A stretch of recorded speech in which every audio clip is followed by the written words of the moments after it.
Hey, everybody. How we doing? How we doing, Mike? Can you hear me? Yes, sir. Okay, good. I wasn't sure if any of this was actually going to work. You are looking great. We are live. How is everything? Everything's good, you know.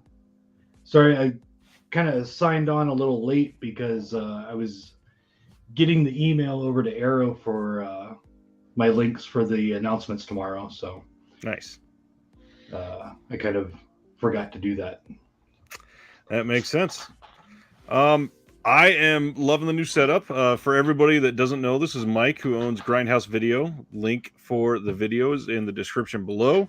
And one of the other important things about Mike is he does a live show every Sunday night for updating the physical store, and the link for his channel is in the description below. Please go subscribe to him. He does great work. I'll get it out of the way now and say that I am professionally relieved by the level of openness that you share all of that every week. Not enough people do that. Just before we get started, to all of your viewers that are not familiar with my store, more than likely I will offend somebody tonight. And I do not apologize in advance. That's just what you see is what you get with me. So, but I guarantee I'm going to offend somebody with something I say tonight. So that's we count on it. And that's fairly normal. Yeah, I mean, I don't mind doing it. I am happy to offend as much as possible. I have a feeling if we ever get into the talk about how we both started similar in the Christian music scene after all of the announcements we go over. Really?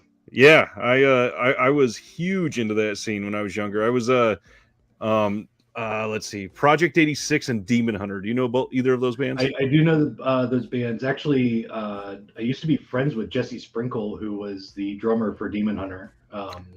I knew him back when he was in Poor Old Lou back in the day. I was close to Project 86, and I've been in music videos for both of them. Oh, fun. That's awesome. I've done location scouting for some Christian music videos. I've hosted shows. I've done promotions. I worked with I grew up in Southern California, so I worked with the local Air One music radio station out there, and did promotions for Spirit West Coast and Cornerstone California, and they had one, I can't remember what the name. I think it was called like Rock the Park, out in the middle of this field in Chino, California, headlined by POD. And the entire time we were less than probably 300 yards from a cow farm, and the entire thing just stank like shit the entire Sounds night. Beautiful. It was wonderful. As usual, just like on your show, we're going to wait till the end. I guarantee there's going to be like 412 questions. We'll get to as many of them as we can afterwards. I am happy to stay as long as you need and answer all the questions. That's fine. Beautiful. I am always about free promotion. So we are happy to do that.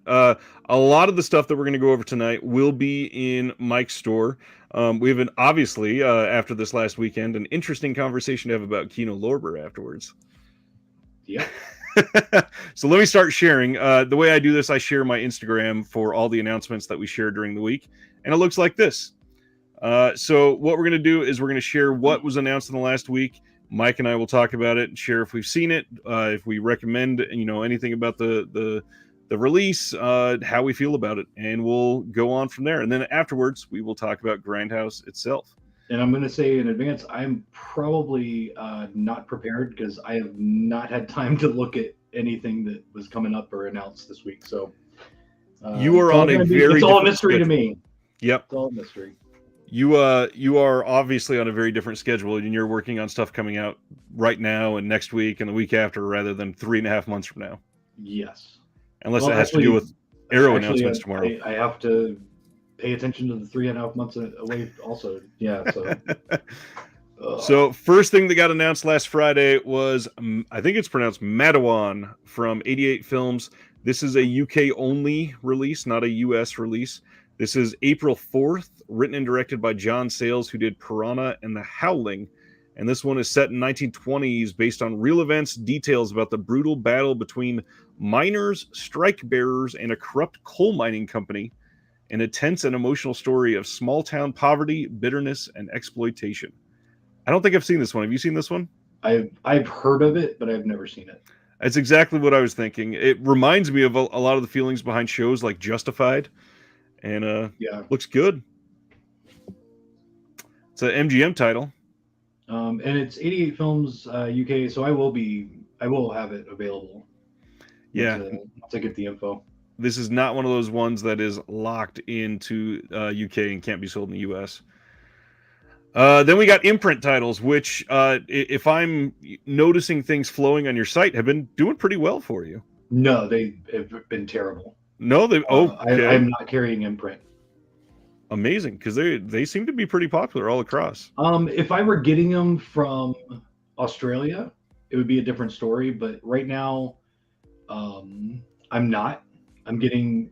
The only way I can get them is through my U.S. distributor. Right, that's and right. My wholesale price is basically what I should be selling them for. Got it. So the imprint titles that I have in stock are the only ones that I'll be getting. Wow. All right. Good. Unfortunately, it's like that for a lot of stuff. Like there's stuff that I would love to carry that I just can't because of pricing. So that makes sense.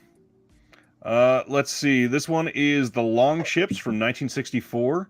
This says the Viking adventurers who challenged the seas and conquered the world. I for sure have never seen this one. This is not up my alley of the type that I generally watch. Yeah, this is a Russ Tamblyn film. Not a clue. Anything pre-70s, I have not seen. So, for the most part, that is generally pretty accurate for me. I will say it's got Sidney Poitier. That's interesting. I know who he is. That's about it. Next up from them is Damn the Defiant from '62. A lot of these are from the same era this month. A very similar feeling across. I think there are 5 announcements. This one, let's see, nothing really jumping out about it. No big names. Anthony Quayle, maybe. Alec Guinness. Nothing big. There is a couple decent looking ones. This one looked fun. A Night to Remember. This one is from 1958, a little older even. Classic documentary drama based on Walter Lord's book about the sinking of the Titanic, told from the perspective of Second Officer Charles Lightoller, played by Kenneth Moore. The story follows the supposedly unsinkable ship as she embarks on her maiden voyage, of course. We all know the ending to this film, but I've never seen this one. I'm curious how they filmed this back then. Yeah, again, I know nothing. We'll get to some better titles. This one's 70s at least. The Nelson Affair, coming from them. Peter Finch, Glenda Jackson. Young George Matcham visits his uncle Lord Nelson and the vulgar Lady Hamilton. With the clear eyes of youth, he measures Nelson's stature and notes his feet of clay. And yet Nelson is a hero, a great man. This doesn't sound like anything that would interest me at all. I know nothing. We'll get to some better ones, I promise. Julius Caesar, this one's from 1970. Let's see. The biggest thing, decent cast in this one. Charlton Heston, Jason Robards, John Giegold, Robert Vaughn, Richard Chamberlain, Diana Rigg, and some guy named Christopher Lee. Yeah, again, not my style of film, but at least a decent cast. Yeah. A bit enticing there. Oh, gosh, I thought that was all of them. We got one more. Anthony Quinn in Barabbas. This one's from 1961. What happened to the man of violence in whose place Christ was crucified? Again, not my style of film. It's a religious epic. I've never been into those, and a little older than I usually lean to, but it's imprint. Yep. Now this one is a little more up my style. So Second Sight is putting out a 4K gigantic limited edition release of Drive from 2011. Are you going to be carrying this one? It's already available for pre-order on the website. Nice. And it is a hell of a release. Obviously, most people have seen Drive. Brand new 4K remaster. This one has Dolby Atmos, Dolby Vision HDR, all that good stuff. But the big stuff is the limited edition contents. This has a 240-page hardback book with new essays by a whole bunch of people, original storyboard stills, behind-the-scenes photos, the original novel with exclusive new artwork, 7 art cards, and all kinds of new special features and everything. It looks like a pretty damn good release. It's going to be so freaking heavy. Yeah. Oh, yeah. I thought that limited edition of The Guest was heavy. This sounds even bigger. Yeah, this sounds like it might be twice the size. Like, it's crazy. I'm betting this is going to be about the size of the Dawn of the Dead release for just a couple discs.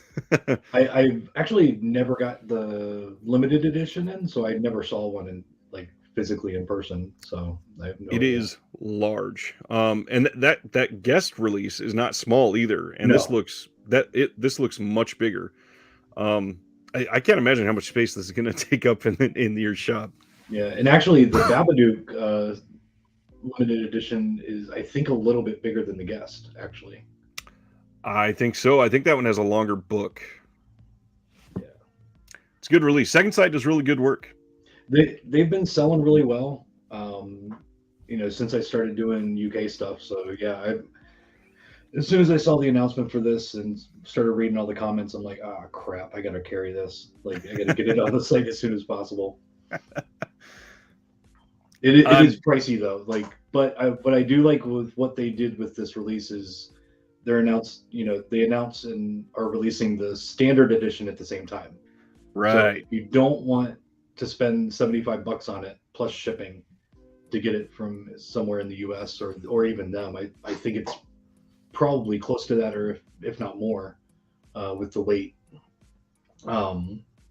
You can just get the standard version. So I do like that they did that with this release. Yes, that is I think the first time Second Sight has done that, and that is very appreciated.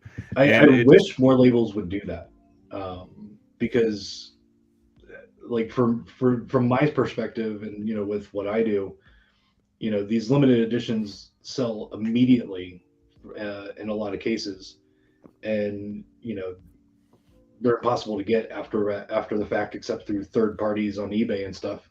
And a lot of people just want the movie, but they don't care about the books. They don't care about the slipcover and all that extra shit. They just want the movie. And making them wait for a couple months, or not even letting you know that if there's going to be a standard edition or not. It's a gamble. It's I don't know. I think it's kind of a shitty thing to do, honestly. And I think it would be better if they would do all these standard editions with the limiteds, Well, yeah, look at how well Solid Metal Nightmares did for you in that standard edition during that Arrow sale. Don't bring that up. Sold over 850 of those things.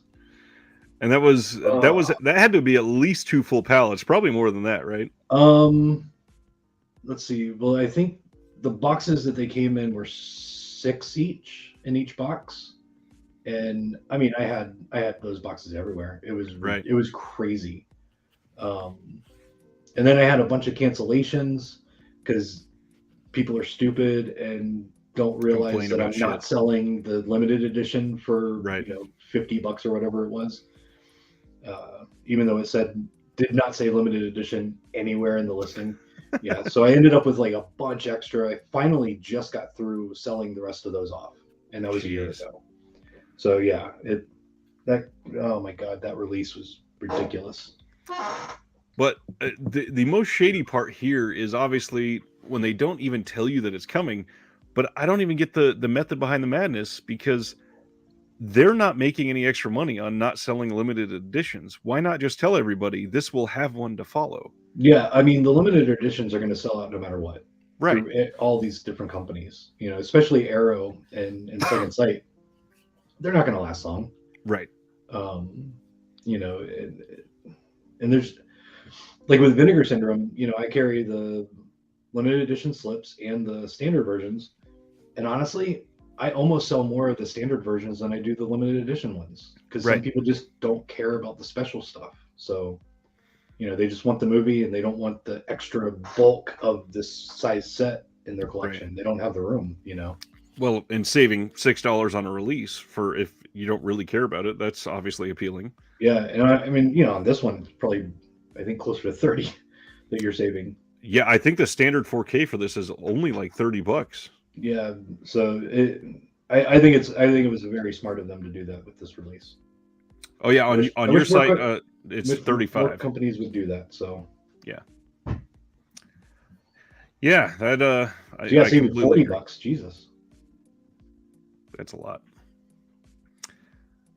Let's see. Next up, we'll talk about Kino after, but they're releasing Rawhead Rex in 4K UHD. This is Kino's third release of this film, and this is from 1986. Obviously, the big name attached to this is Clive Barker. He's the one that wrote it. I'm sure at this point you've seen Rawhead Rex. So terrible. So many people get upset, but I hate Rawhead Rex. I really hate this movie. I don't know why people buy it. Although I say that for like 90% of the stuff that I carry, but whatever. I've never been a fan of Rawhead Rex. But yeah, it is a very cheesy movie. It does not come off well at all. Yeah.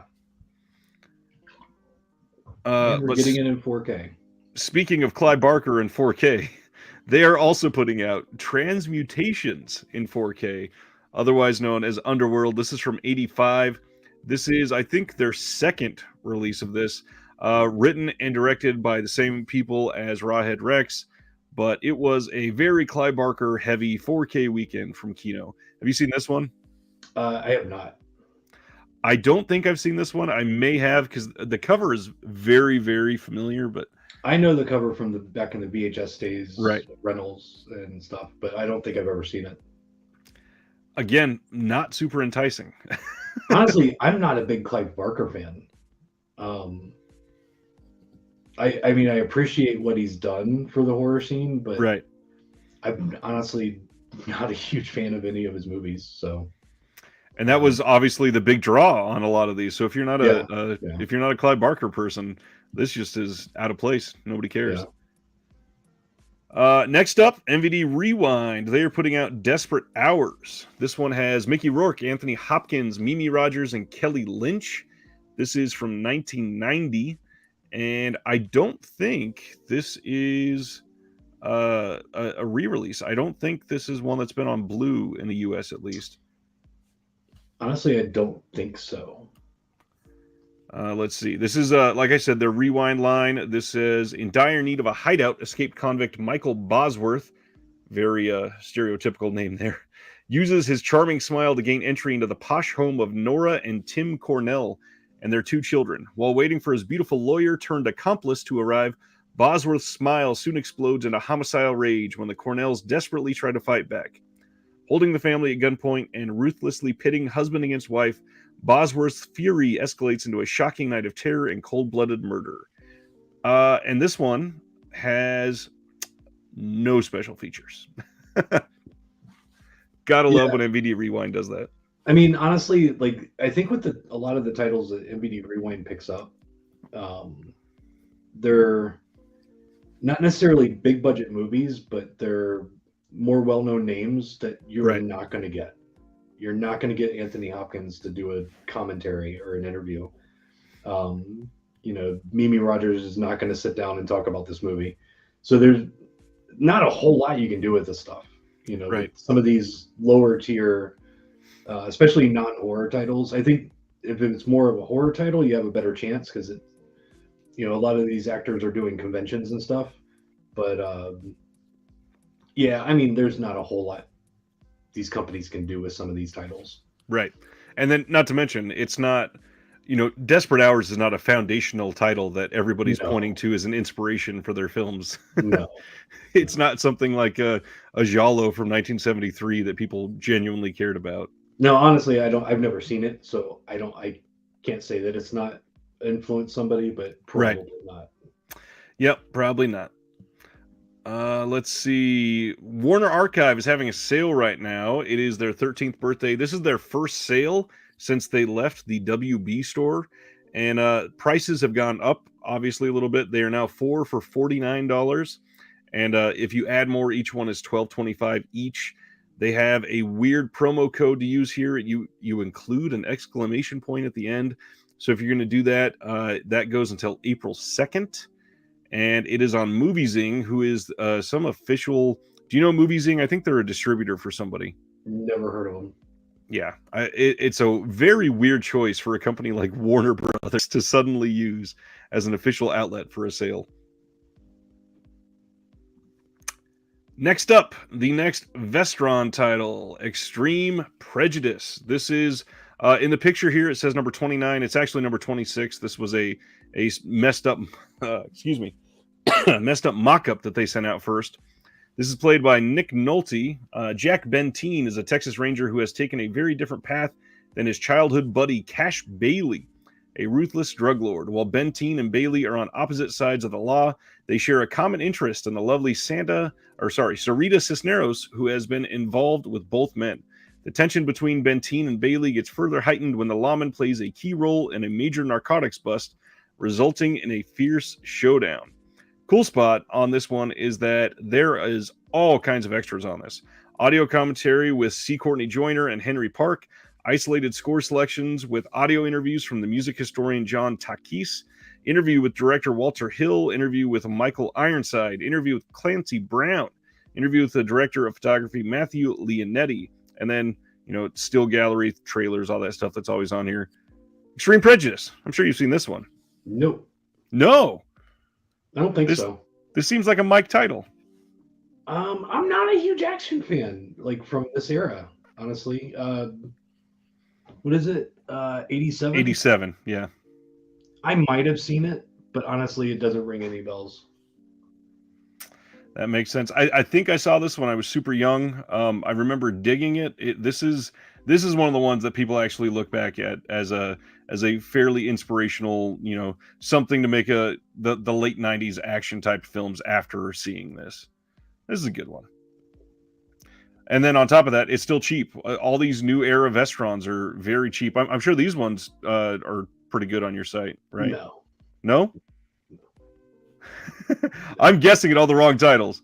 No, honestly, like Vestron is Lionsgate, and right. My pricing for Lionsgate sucks. I only carry them because I have to. Got it. I generally don't sell a whole lot of them, especially now that they're lower in price. I actually sell more of the higher price stuff than the lower price stuff. Well, and now you can, you're probably literally going to be able to find this at Walmart. Yeah, cheaper than my wholesale price. Yes. Right. Yeah. That's frustrating. You have no fucking clue, man. Holy shit! I could go on for hours about that. We got all night. Kino released some details on Film Noir Dark Side of Cinema number 7. This is coming on June 7th, and this has The Boss, Chicago Confidential, and The Fear Makers. 2 of these have brand new 2K Master. Chicago Confidential does not, and they actually have new commentaries on a couple of them as well. Decent looking release, but as far as I remember, you are not a noir person, right? That's what I thought. We got a new announcement for a label coming up out of Australia. This is Chameleon Films. They are a new independent home video distributor aimed at rekindling enthusiasm for classic and contemporary Asian cinema on physical media in Australia and New Zealand. They are going to be releasing distinctive limited premium Blu-ray editions of fan favorite films, complemented with exclusive and archival special features and all kinds of other stuff. We do have an announcement from them to share, so we'll wait to go into details on that in just a second. Mike, I know how much you love Steelbooks. That was sarcasm. Oh, God. Lionsgate is putting out an exclusive Steelbook at Best Buy for Hell or High Water. This has one of their newer plastic covers that they're putting on these to keep them safe and, mess with the artwork. Genuinely looks decent, and I like the movie quite a bit. Have you seen Hell or High Water? I have not. It's actually pretty good. It's a decent contemporary pseudo-Western, neo-Western kind of, and shot really well. It's done by Taylor Sheridan. Yeah, you lost me at Western. It's like a No Country for Old Men type of Western. Yeah, I'm not going to watch that. Breaking news from Johnny Toe is the first title coming from Chameleon Films, what I just mentioned. This is a film from 2004. A stakeout goes wrong and a very public shootout leads to an official panic. When the violent, though quietly decent bandits are run to ground in a typically cramped apartment building, it sparks a media circus. Inspector Rebecca Fong sees the whole thing as a show, as imagery to be manipulated to her advantage, but the outlaws armed with mobile phones and an internet connection show that two can play that game. Hong Kong may be a city where media spin is king, but to delves beneath the imagery to the gritty realities that make Hong Kong truly unique.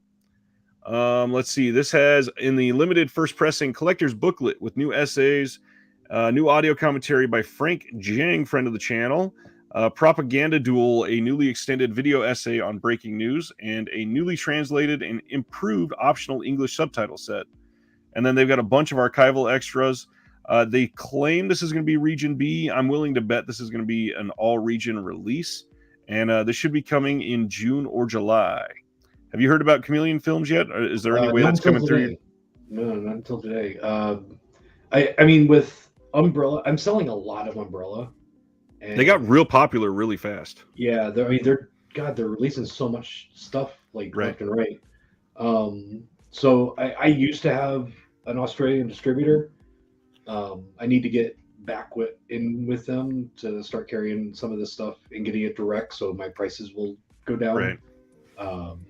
But yeah, like now that there's another label, I might look into that. So that makes sense. And it's just so expensive to do this import stuff. I honestly don't know how other places are doing it. Like Orbit sells all kinds of stuff from Australia. Yeah, it's really expensive when I was getting stuff in from them a few years ago from that distributor. And I mean, the stuff sold, but God, spending $500-$600 on just shipping alone is rough, So I bet. Let's see. Only a couple left, I think. Kino is having a sale. We'll talk more about this later. This is going in through April 19th. A lot of titles on sale, more than 800 titles. Some really good prices, $9.99 and lower. Got the link in there if you want to take a look, but we'll be going to that in depth later. Scream Factory has one of their site exclusive releases up now, Meat Cleaver Massacre. Have you seen this one, 1977? I have not. I've definitely heard of it. There was a guy that set up in Florida at Spooky Empire that sold bootlegs, and he always had this. And I'm like, I really should just buy this and watch it, because he only sold his bootlegs for $5. And I would buy a bunch of them, just to check out stuff that I knew would never get a release. Right. But yeah, I actually just placed my order for it, for my copy, so I'll definitely check it out. Limited to 1,500 units, and this is one of those, nobody else will have this. This is only going to be through Shout Factory. Christopher Lee, they say he stars in it, but from what I hear, he's not in it too much.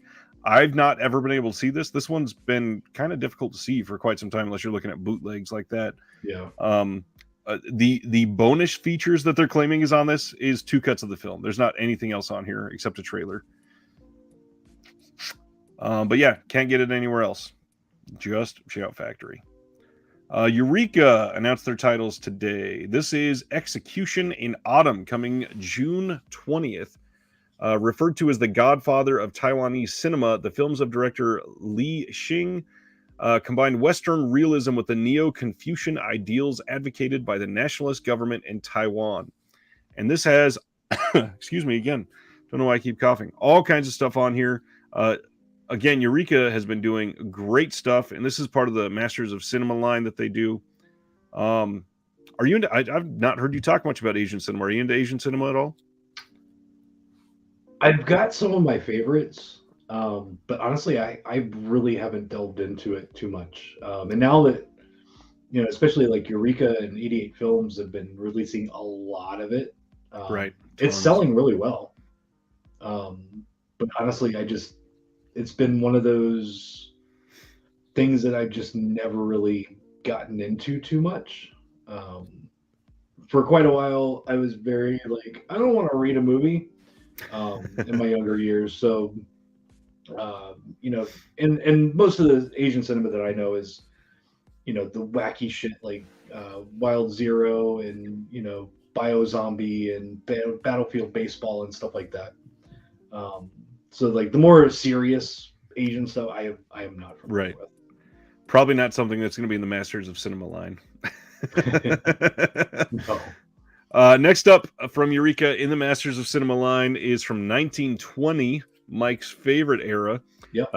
This is from Todd Browning, who I did only Freeze. watch movies from the 20s. I don't know if many people knew that. Maxing at 24. Yeah, that makes sense.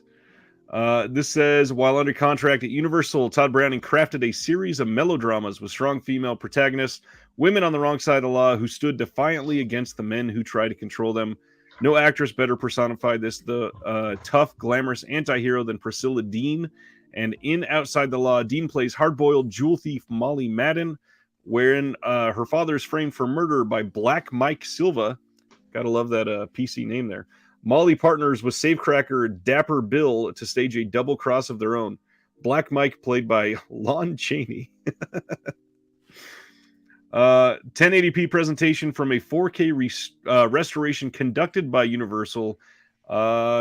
Kim Newman is on the disc. Alternate ending from a 16mm print. Created in 1926 for a release of Outside the Law. Collector's booklet, all kinds of stuff. It's Masters of Cinema. They go all out. But the most exciting one from this month, for me at least, is the Shaolin Plot. This is from 1977. After his work directing the action sequences for King Hu's Palme d'Or winning A Touch of Zen, Sammo Hung worked with director Huang Fang on a series of martial arts masterpieces, which continuously broke new ground for action cinema, the culmination of which was the Shaolin Plot. After the release of this film, Sammo began his own career as a director and would play a huge role in the golden age of Hong Kong cinema. And just like their other big Hong Kong cinema releases, this has all kinds of stuff on it. Frank Jang is also on this one with the commentary. New feature-length audio commentary by Mike Leader and Arnie Venema. The original Hong Kong trailer's on here. A new limited edition collector's booklet featuring new writing. And, of course, it has this pretty slipcover that is going to be fitting in with the rest of their Hong Kong cinema. Yeah, so far I'll have all of these available for pre-order probably, if not this weekend, probably early next week. I just got to wait for the distributor to get me the info. Nice. I won't be carrying the 1920s one. That's stuff that no one wants from me. So I was about to say that makes sense. Yeah, be able to buy that stuff from me. The other thing, this is one that I'm sure hopefully excites you a little bit. Pre-orders alive for the next round of Mondo Macabre titles. There are 3 titles up on their site right now. That's another thing that we're going to go into detail about tomorrow, but always support Mondo. I had Jared on the channel just a couple weeks ago, or God, by this point, it's been 5 or 6 weeks. And he went into all kinds of detail of what they got coming out the rest of the year. Always support Mondo. Love their stuff. Yeah, they sell really well. They have a very exciting year ahead of them too. And that is it for announcements. Let's go into detail though. What we usually do after that is share what's coming out next week in case anybody missed it. And a lot of this, I believe, is already in stock on Mike's site. So from Kino, The Apartment 4K, from Paramount presents Ordinary People. All of the Vinegar Syndrome titles for this month. The Schizoid X-Ray 4K double feature, Reformed Schoolgirls, Talons of the Eagle, the VSA, The Last Waltz in 4K from Criterion is next week, The Wonderful World of the Brothers Grimm from Warner Archive, A Star is Born from Warner Archive, let's see, Hard Rock Zombies and Slaughterhouse Rock from Vinegar Syndrome, Love Jones from Criterion, the Edgar G. Ulmer Sci-Fi Collection from Kino, all the partner label releases, of course, for this month, which there are so many of them. The Street Sharks, the complete TV series is about to come out. Blood on Her Name. This one's from Yellow Veil. Highly recommend that film. That was a good one. And I think those are the big titles for next week. Scream Factory on the third day. There's a standard edition of Phantom of the Mall coming out. And then a whole bunch of pretty much nothing else. Yeah, everything that I carry is already in stock is already in stock at the store. So for those that don't know, minus the Kino, obviously. That's what I was about to say. For those that don't know, can you explain what's going on with Kino Lorber right now? No. I can't explain it because I don't understand it. I honestly don't know. I really don't. So since I moved, I moved in October up to Knoxville, and right after that, I called them up, or contacted somebody through email, and told them, hey, I moved. I need to change my address and my information. What else do you need from me? Blah blah blah blah.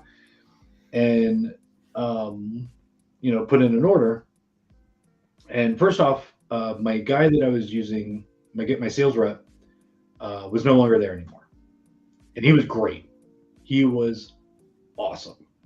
His name was Doug, and I would email him with my order. That day or the next day, I had to get another email saying, "Hey, I got it. Here's your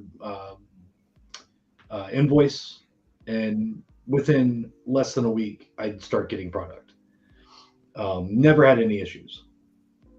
The issues that I did have were my fault. So then I move, and Doug's not there anymore, and I got this new guy, John, and I don't know if he's a moron or if Kino just took a shit after I moved, but they can't give me product. Like I've placed in October, maybe November, I placed a restock order because I've been out of a lot of their titles, and I don't sell what I don't have. So, you can't order it from me. And we're talking a couple $1,000s wholesale in product, and I never got it. Wow. So I tried to get a hold of him. I didn't get any of my pre-orders in. Nothing's coming in. And I finally, one of my customers emailed them, and then immediately he responds to me. And I'm like, yeah, where's my shit? I can't sell your stuff if I don't have it. Right. And we're talking like releases that were 6 weeks past the street date, I still didn't have. Jeez. So he finally gets me the product after about a month, because, a couple weeks later, I'm like, I still don't have any Kino. So I call him back, and he's like, oh, there was an issue, and they sent it to Florida. And I'm like, I guarantee you they didn't. I think the guy's just fucking clueless. But yeah, I have not emailed or called them this much since I've started ordering direct. So if they can't give me the product, I say fuck them. I'm not going to carry their stuff. Am I allowed to curse on your channel? As much as you want, yeah. All right, fuck yeah. So basically, I was just like, you know what? Screw you guys. I'm done. I still haven't had a chance to call them to let them know this, but if you're watching, I'm not ordering any of your stuff anymore. So any of the pre-orders that I had from the new stuff has been taken off the site, and any of the pre-orders that have come in, I'm getting them through my one-stop distributor, which basically means I'm not making a dime off it. I'm giving you the product, basically at cost, and just a middleman, yeah. Just to fill the orders and get Kino out of my life.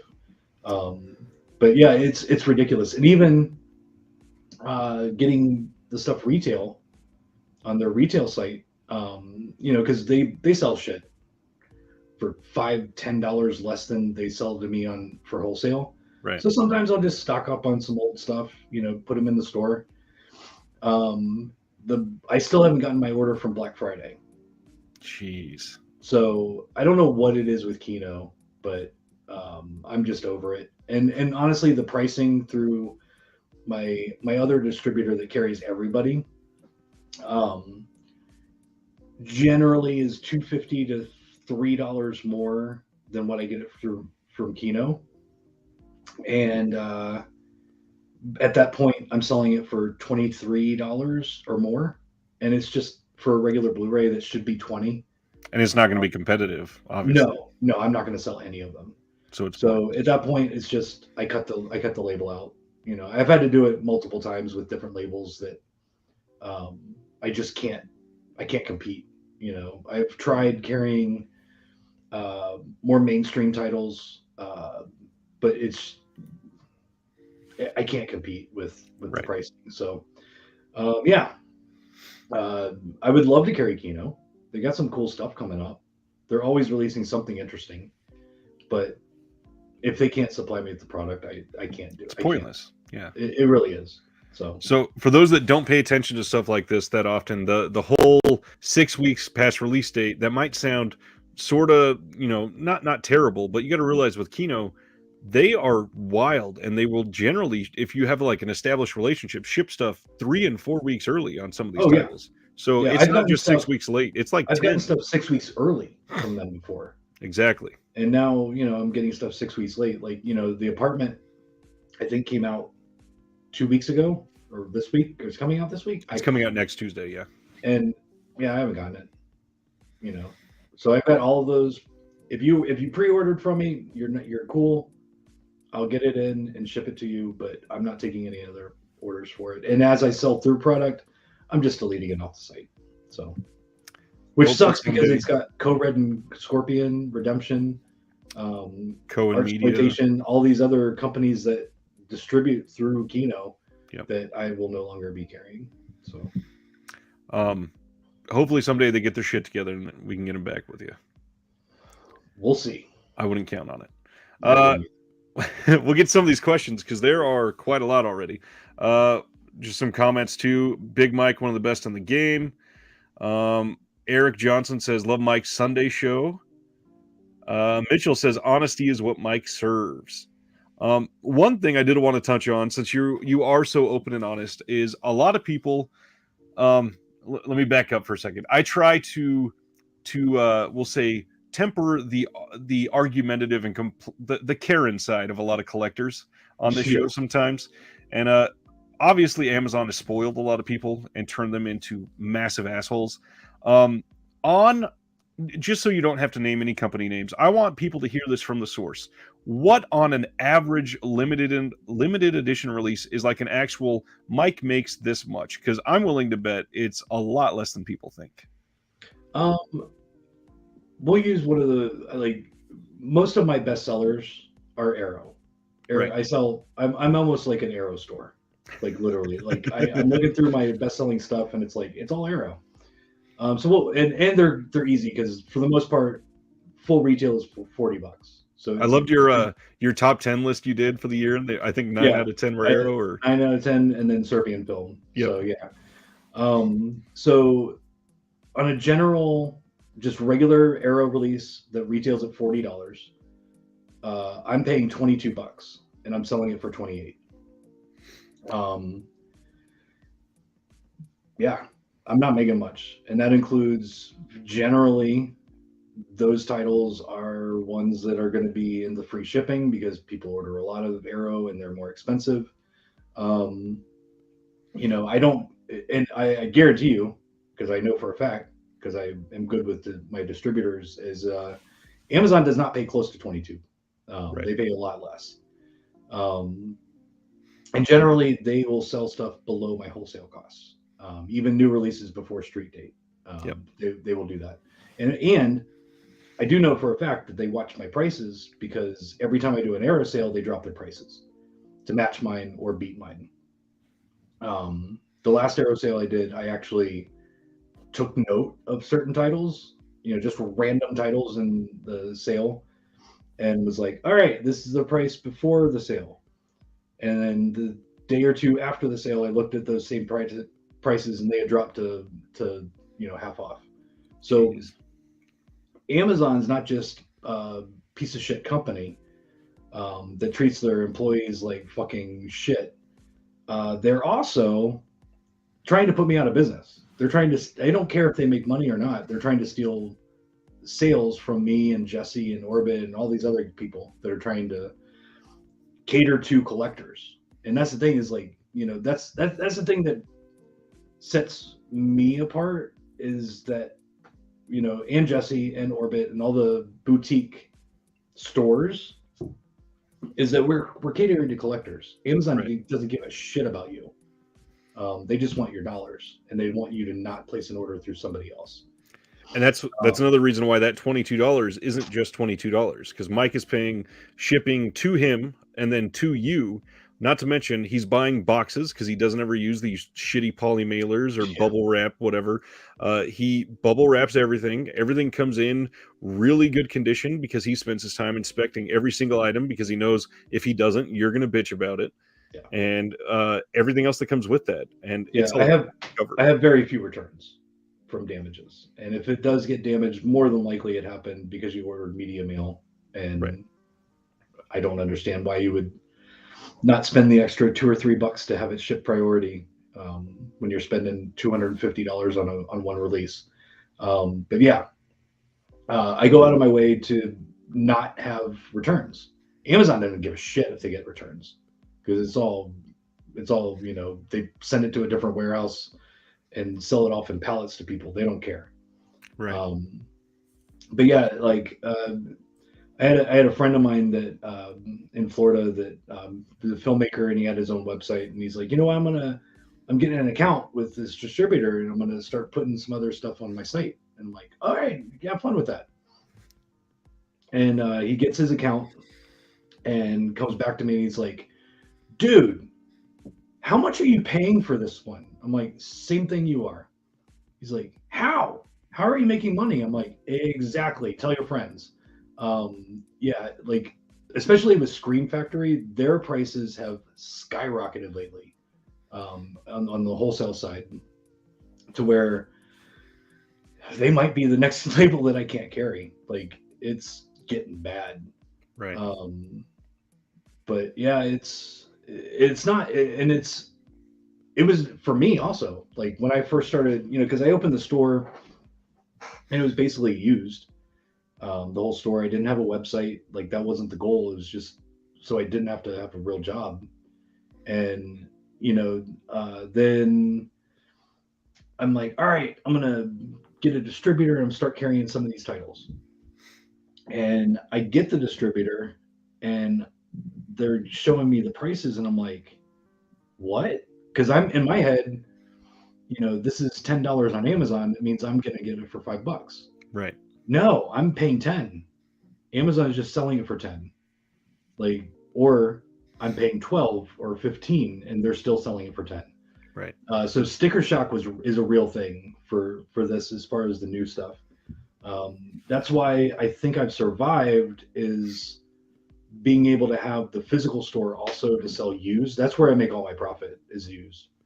I buy large collections, and generally people bring me some really good stuff, and that's where I make my profit. The new stuff gets people in the door. The new stuff, I don't get me wrong, I do make money on the new stuff, but I am not a millionaire. I am not, living. I don't have, a Lamborghini. Obviously, I've had this shirt for like 4 years, and I'm still wearing it. These shorts have holes in them. I'm not rich. It's honestly the only things that are keeping me going are the label sales that we do with Arrow and Blue Underground and Synapse and Severin and those companies, and getting in bulk. It's all about bulk. Right. I don't make as much when I do a sale, because I don't have to order the product in, put it on a shelf, and wait for somebody to buy it. It's already called for. If I order it, it's already sold during those sales. So I don't need to take a bigger profit. So I'm able to go, and make better deals for the customers. But keep in mind, when I do these sales with Arrow or any of those labels, what I'm selling them for to you is literally below my normal wholesale price. And that's what really pisses me off, is when people kind of complain about pricing, and it's like, guys, this is like $3-4 cheaper than what I normally pay wholesale. Right. People have and no we're idea. giving that to you, like, at that price. People have just been, I don't know, kind of spoiled by Amazon and them trying to put everybody else out of business. And and I think it's funny that some people are like, "Oh, the sale sucks. It's only half off." And then they also get pissed off when a company re-releases a title because, "Oh man, now my collection's not worth as much." Right. Like, dude, your collection's not worth as much because Amazon's fucking killing the business. Exactly. Like you want it for $1, but you want it to be worth 50. It doesn't work that way. We're also living in the cheapest time to collect physical media. Absolutely. Honestly, like as far as decades and formats go, we're still not paying as much as VHS were back in the day. Never. Laserdiscs, were consistently $50-$60. VHS were fucking consistently $80-$90 Right. Before the companies started figuring out, oh shit, we can sell this direct to the customer, and instead of selling 1,000 to this the Exactly. stores, we can sell 1,000,000. Oh shit, okay. Yeah, like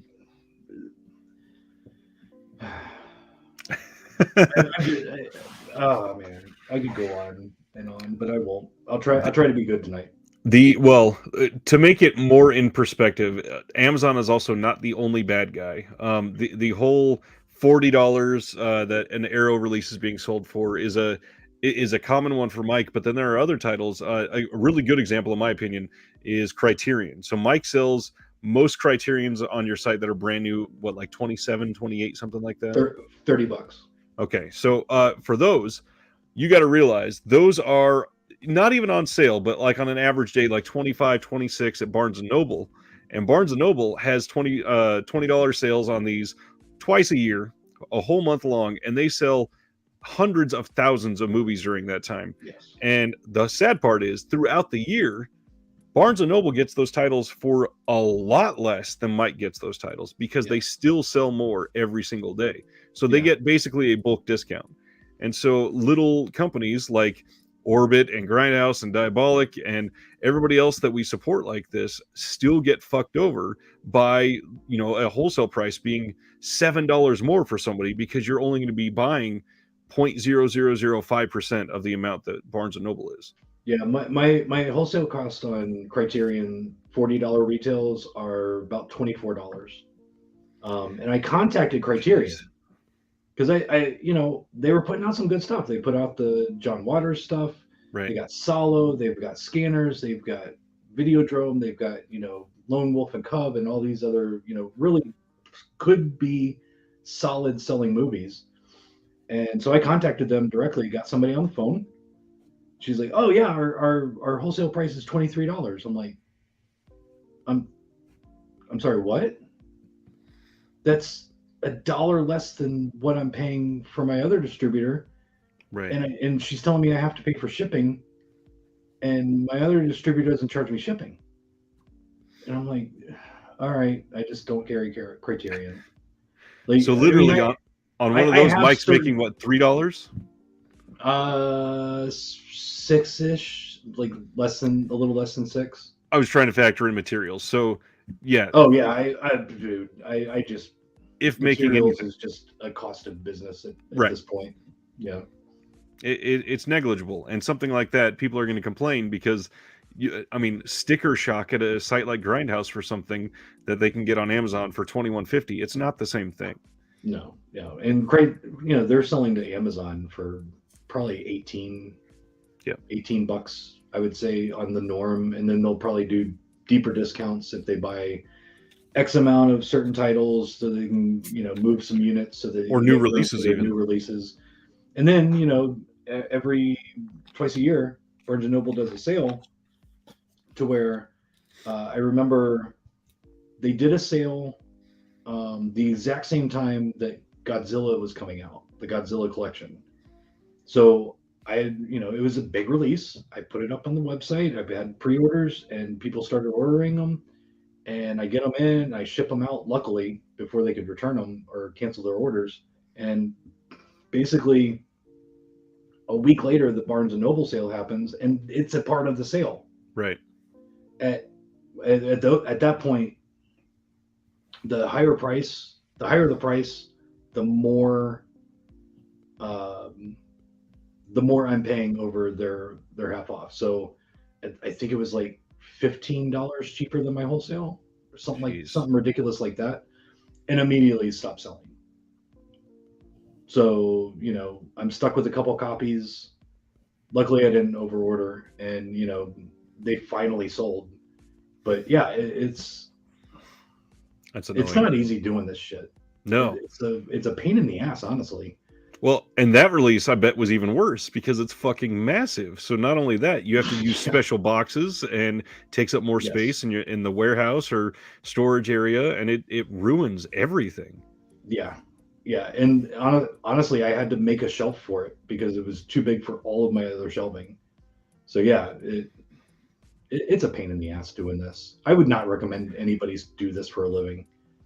And honestly, if it were back early 2000s, where you had Suncoast Video and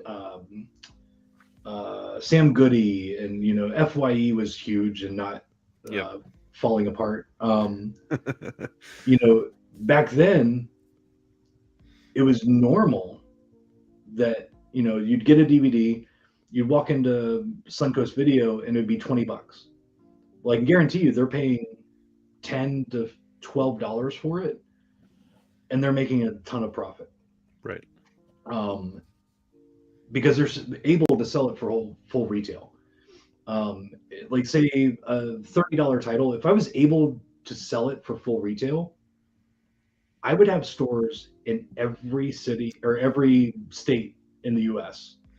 I'd even put one in Alaska because I wouldn't even care. I was making so much money, I wouldn't give a shit. I'd just open a store in Alaska, just say I had a store in Alaska.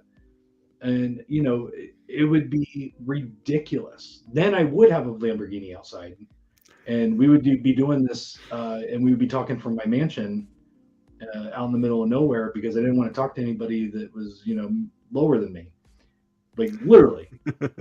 It would be the exact opposite. And I love how and when I say love, I'm speaking sarcastically about how people, oh man, there's no good video stores here. Well, yeah, you order everything from fucking Amazon. That's why. Exactly. Nobody can. No, I am so shocked I'm still open. I honestly don't know what I'm doing, and I am completely shocked that I am still open. You know, it was just really good luck, and I honestly, I can't tell you why I'm still open. Well, Other than people just kind of supporting it. And looking at your history, it's kind of a miracle through a lot of situations. Because I mean, if I'm remembering the situation right, I believe you started literally in a swap meet, right? Yes, I started at a flea market in Tampa. Yep. And doing that, he just realized I'm making enough I could pay rent on a physical space and sell more and have it open 7 days a week, right? Honestly, it was more.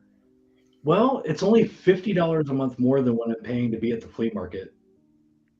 Okay, Which is crazy, by the way. Yeah, the flea markets are not cheap, and I'm like, well, I can be open every day instead of 3 days or 2 days a week. So I was like, sure, I'll do it. I mean, it was $350 rent for my first space, and Wow. the first 4 months, I barely made rent. Like I wasn't buying anything new. It was just reselling the stuff that I had at the flea market, going every morning, hitting up a not a thrift store, a pawn shop, and trying to find some like cheap DVDs that I can put in the store. Buying small collections, and I would walk next door to the comic book store, and my friend that worked there or owned the place, I'd just be like, all right, yeah, I don't have $350. I'm gonna have to close. And then someone would come in and spend $50. I'm like, all right, I made rent. I got enough for rent. I'm not making any money. I don't care though.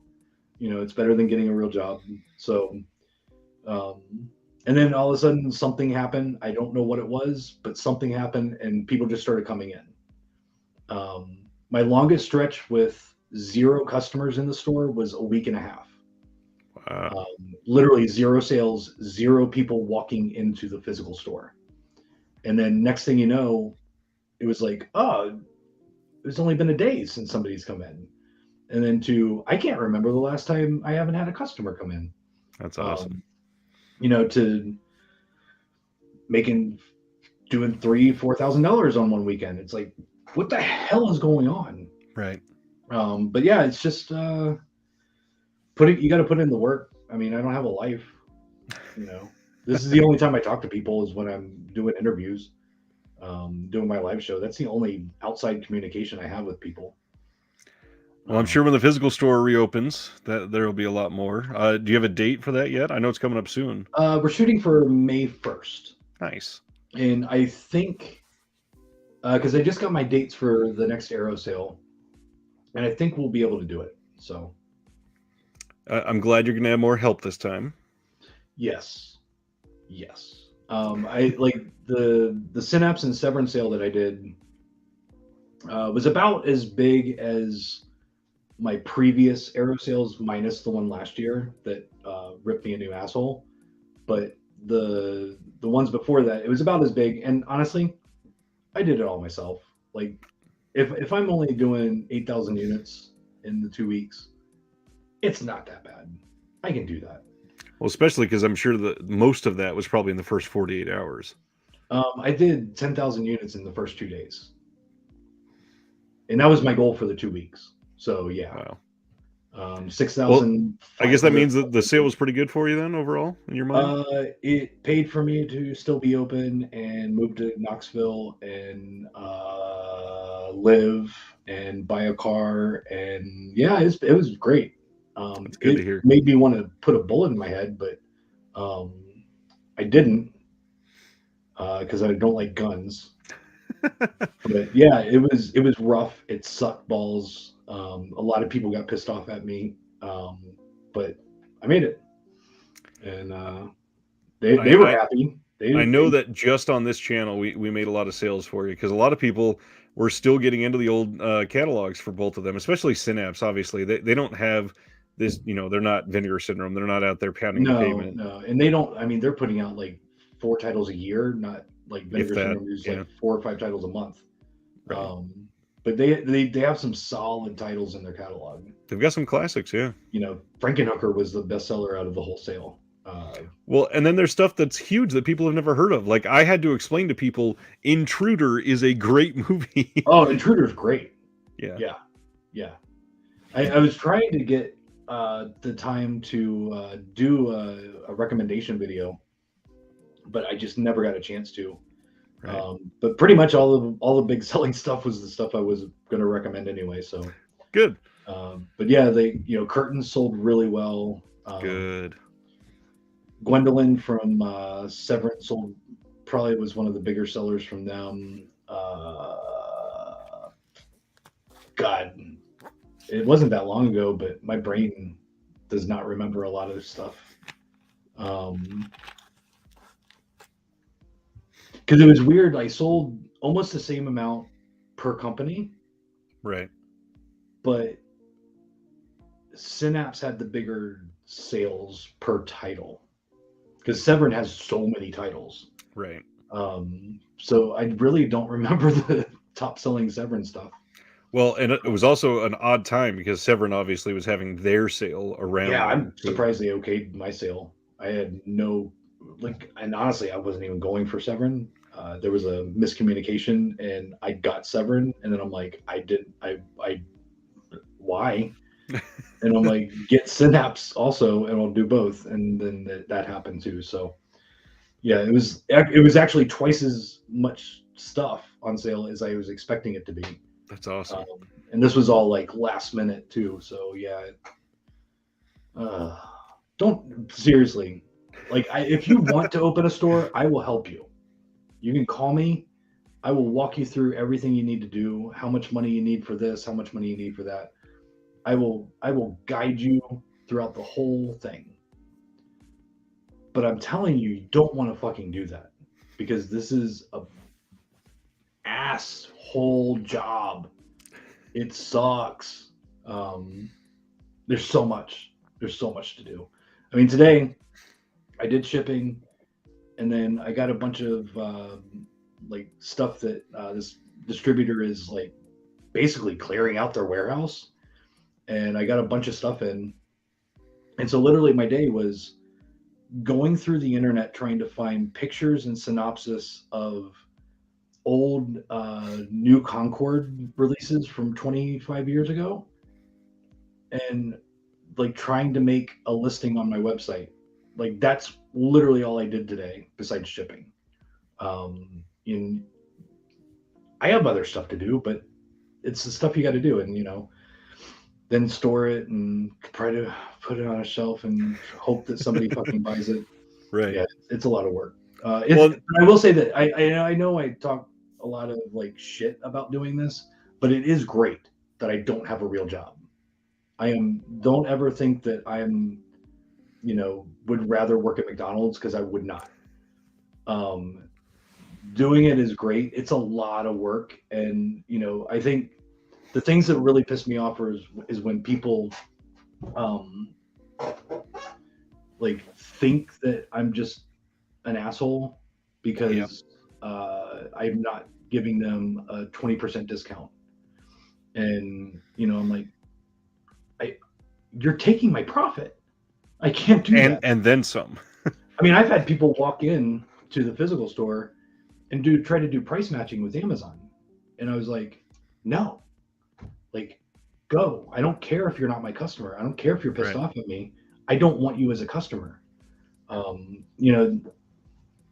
But honestly, I'm glad that I'm doing this. I've always wanted to own my own business. I thought it was going to be a Christian music store, but that didn't happen. But I really love doing it. It's a lot of the same shit every day, but it's way better than flipping burgers or working in an office. So I am eternally grateful to everybody that orders from me. This is way bigger than I ever thought it would be. So I was gonna say I'll trade you in a heartbeat. I don't know if that's true. It's so much. I can imagine. I've done some of it. We were talking about Clive Barker and how you don't love him. Somebody asked, what about Hellraiser and Nightbreed? Nightbreed, I really don't like that movie. But Hellraiser's not bad. It's just honestly, I mean, I've got the box set right there. But honestly, I have not watched that. I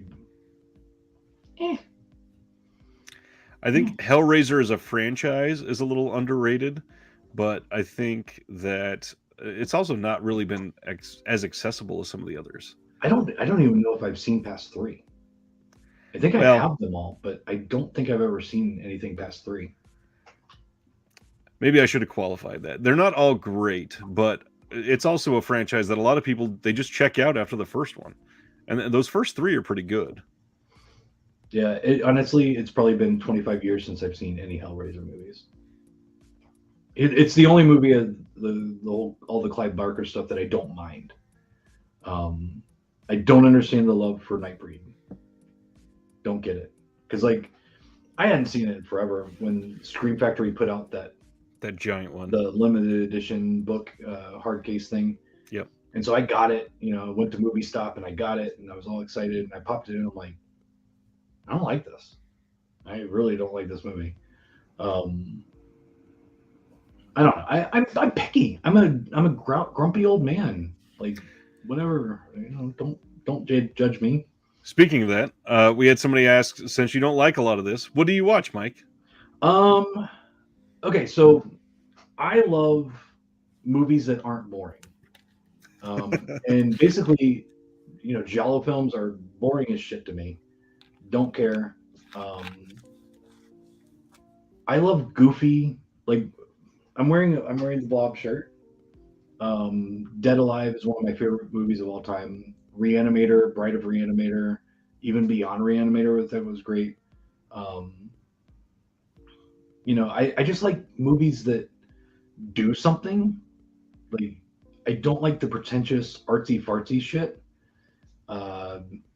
It just doesn't do anything for me to be bored for an hour and a half just to get one kill at the end. There, everyone's like, "Oh my god, it's the best thing ever!" Right.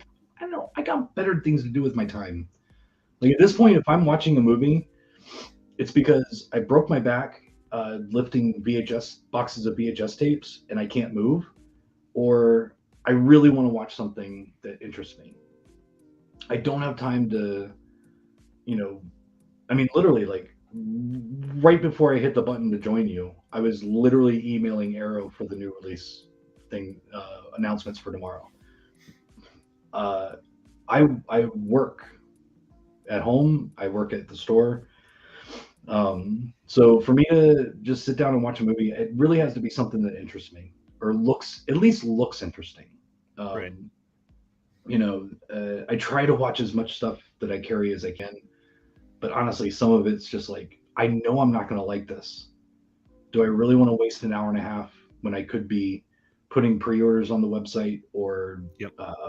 you know, kicking myself in the balls? Like I would rather do both of those things than watch this.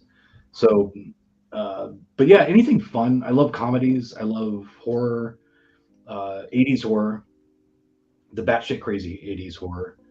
Um, but yeah, it just seems like everybody's like all excited about the boring stuff. So, and honestly, if I carried only the shit that I liked, I would not be in business. I know Right. that. I am 100% happy that you might like Deep Red or Bird with the Crystal Plumage or whatever. That's cool. I hate Suspiria, but that's just me. And that's the joy of cinema. We can all like Yeah, different things. honestly, like I can't stand westerns, but I'm glad other people do.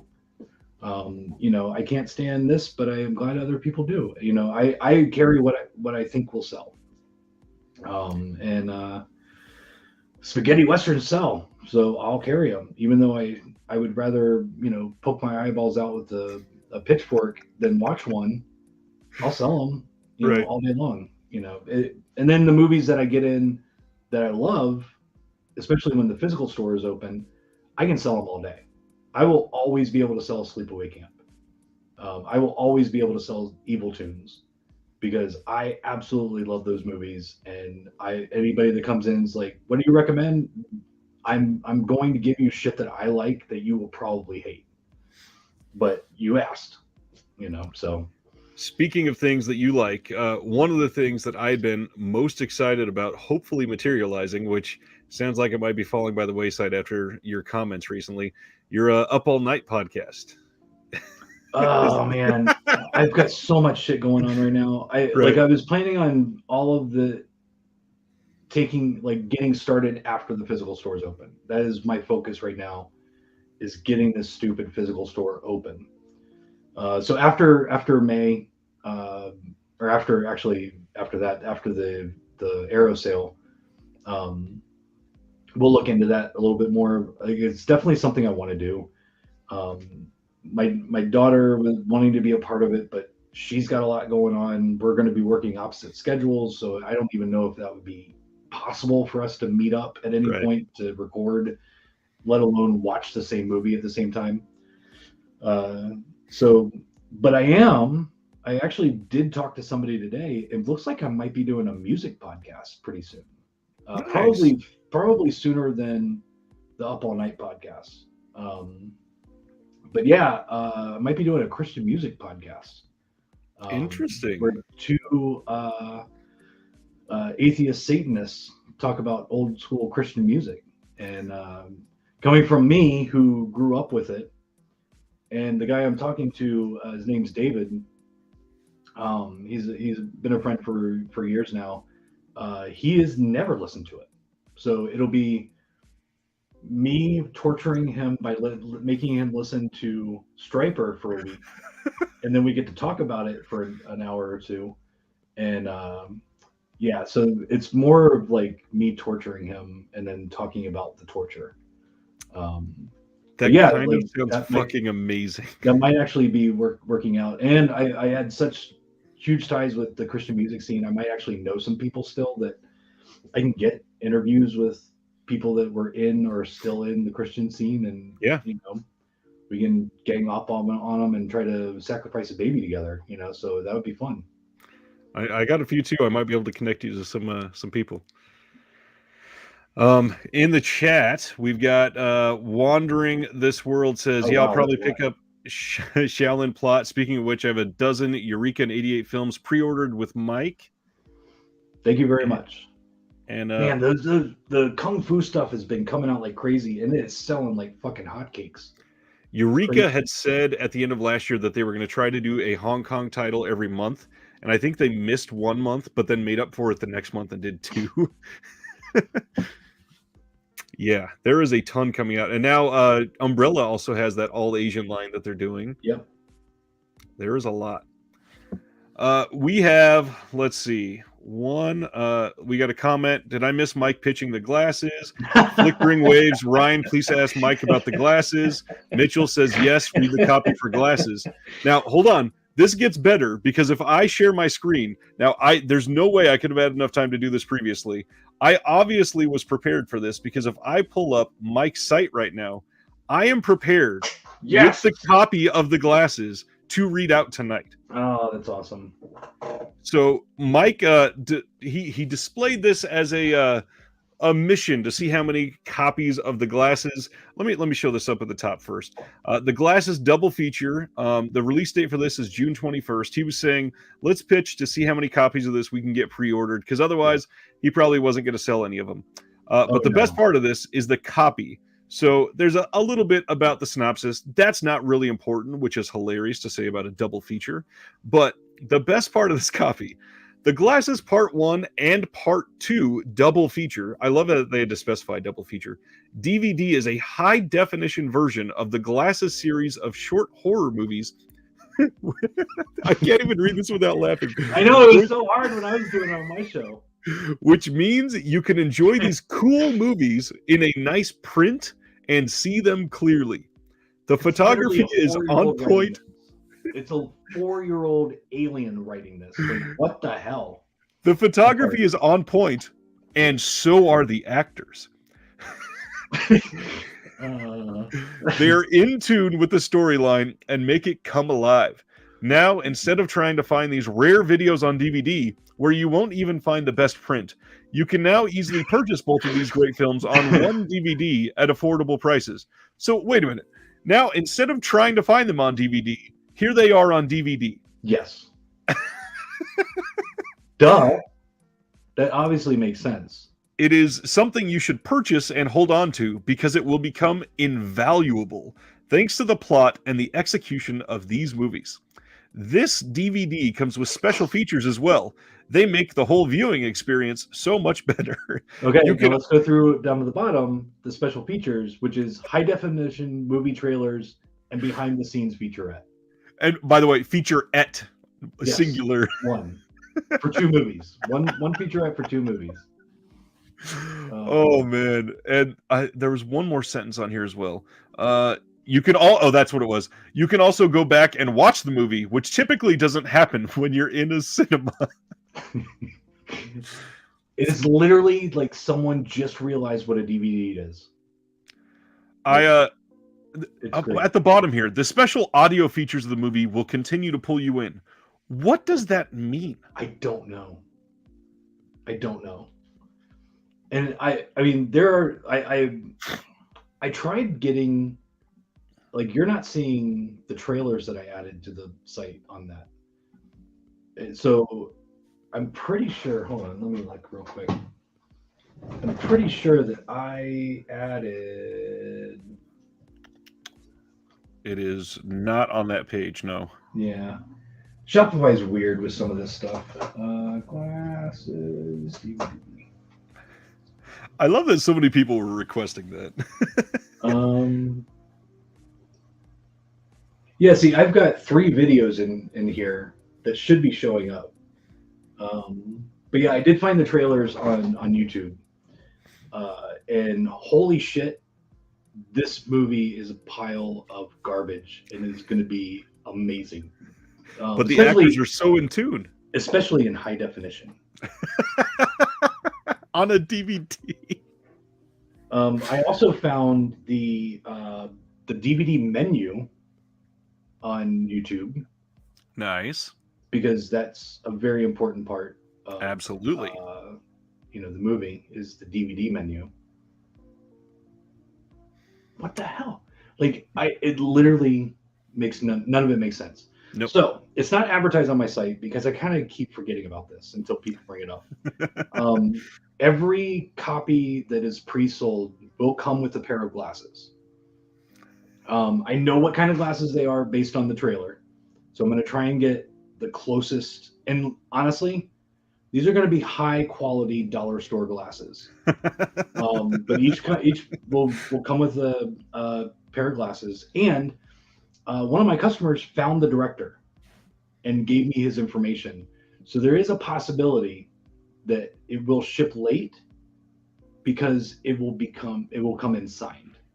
Thank goodness. So I'm gonna try, or maybe he found the producer or something like that. I can't remember. But yeah, I haven't reached out to him yet. We still got a little bit of time before it comes out. Yeah. But yeah, I'm trying to sell as many copies of the glasses as I can, just as a joke. Like honestly, it's not going to be good. It's not because I watched the movies and they're like fucking amazing. It's because what the hell is that description? Like it just amused me. It made me laugh. I shared it with my live show, and it just kind of took off from there.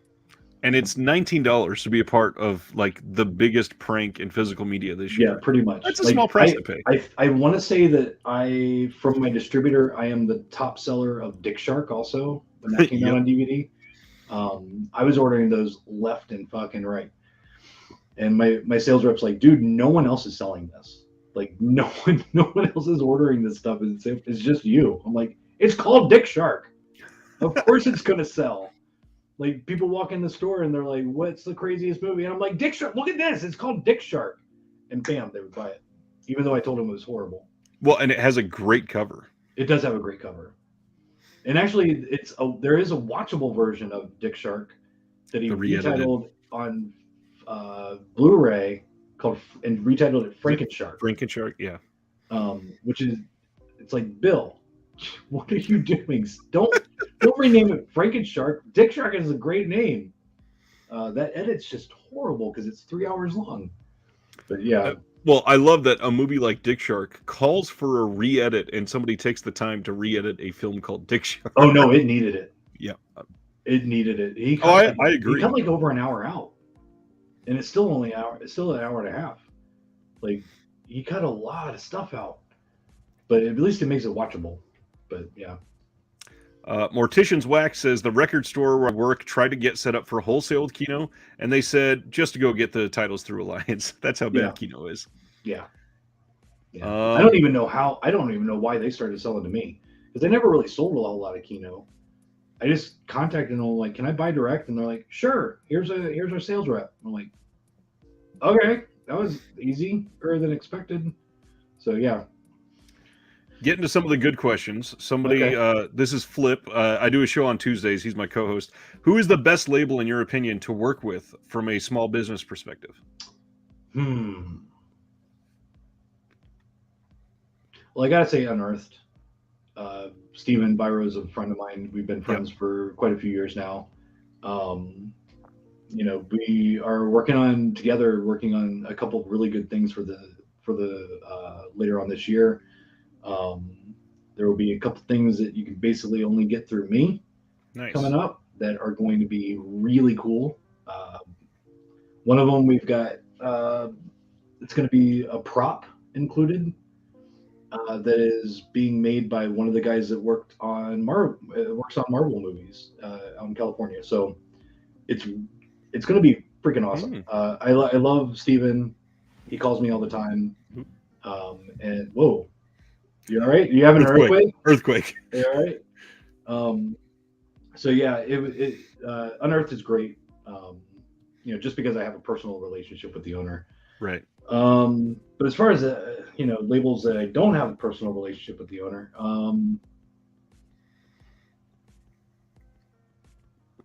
God, honestly, most of them I just work with a distributor. But I'd say Arrow's been really good to me. After that sale that,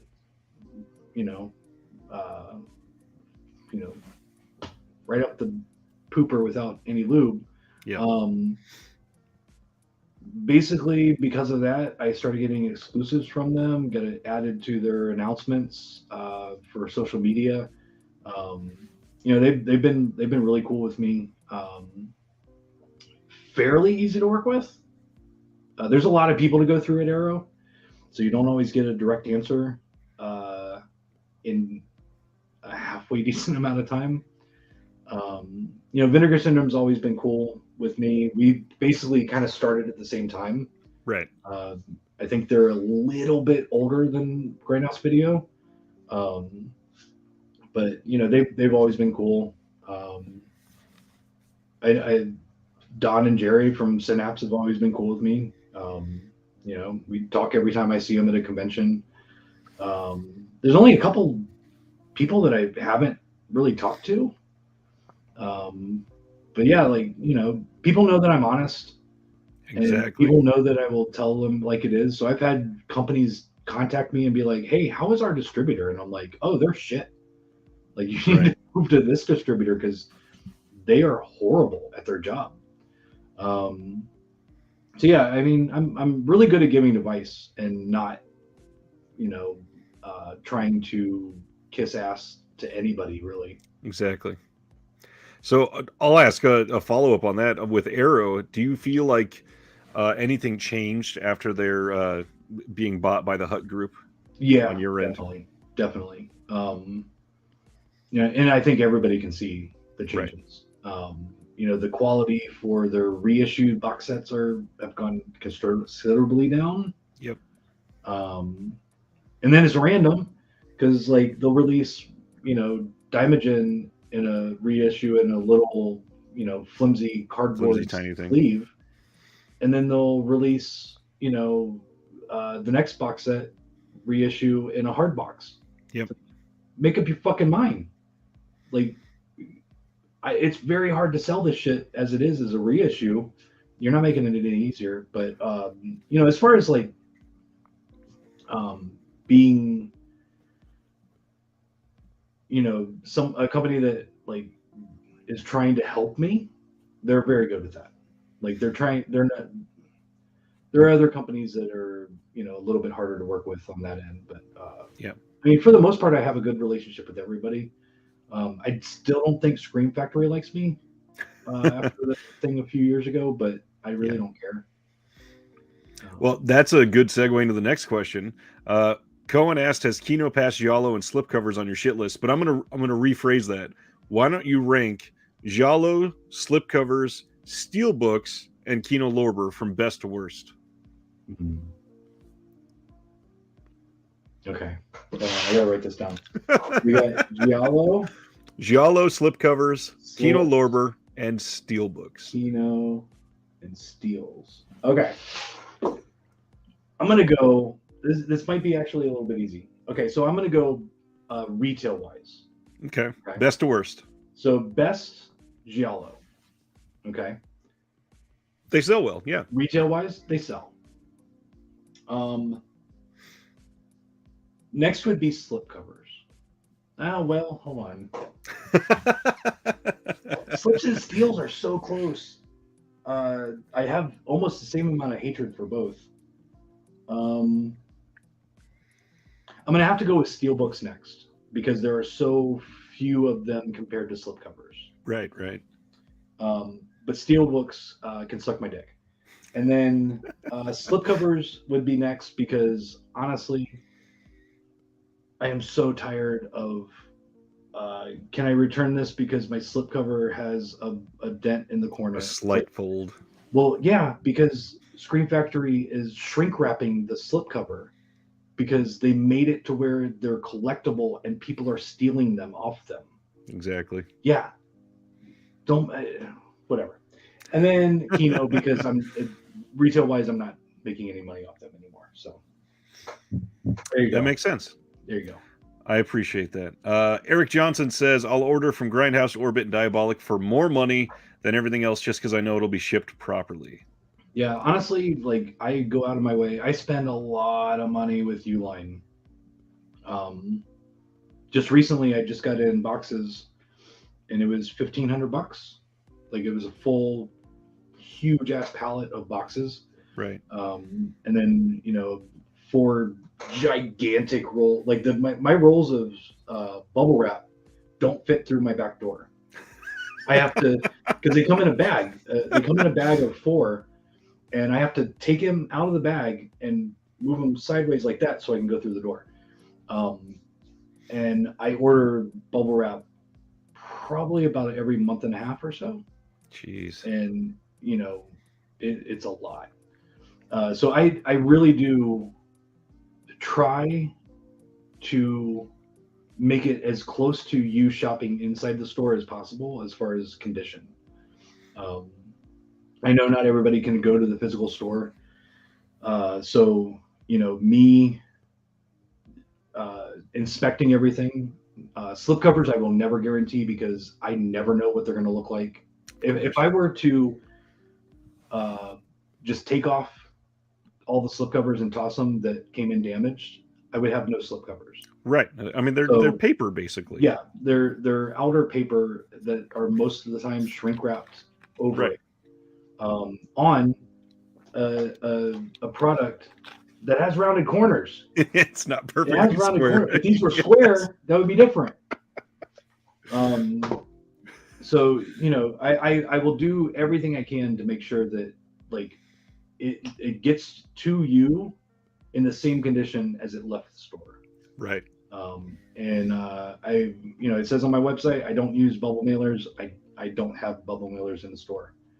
I literally don't use bubble mailers. So if you order 1 DVD, get in a box. It's getting in a box and bubble wrapped. We got some empathy from Flip. The profit margin in the food business sounds just as small as Mike's. Tough being a small business owner nowadays. Yeah, it really is. I try to, and the thing is, I try to shop as local as possible with everything, but sometimes you just can't. Like sometimes, I needed some supplies for the store, and I'm pricing out different companies. I'm trying my hardest not to go with Amazon, but in the end, we're talking like hundreds of dollars difference. Right. On some of these bigger, I needed big flatbed cart. I needed a rolling book cart.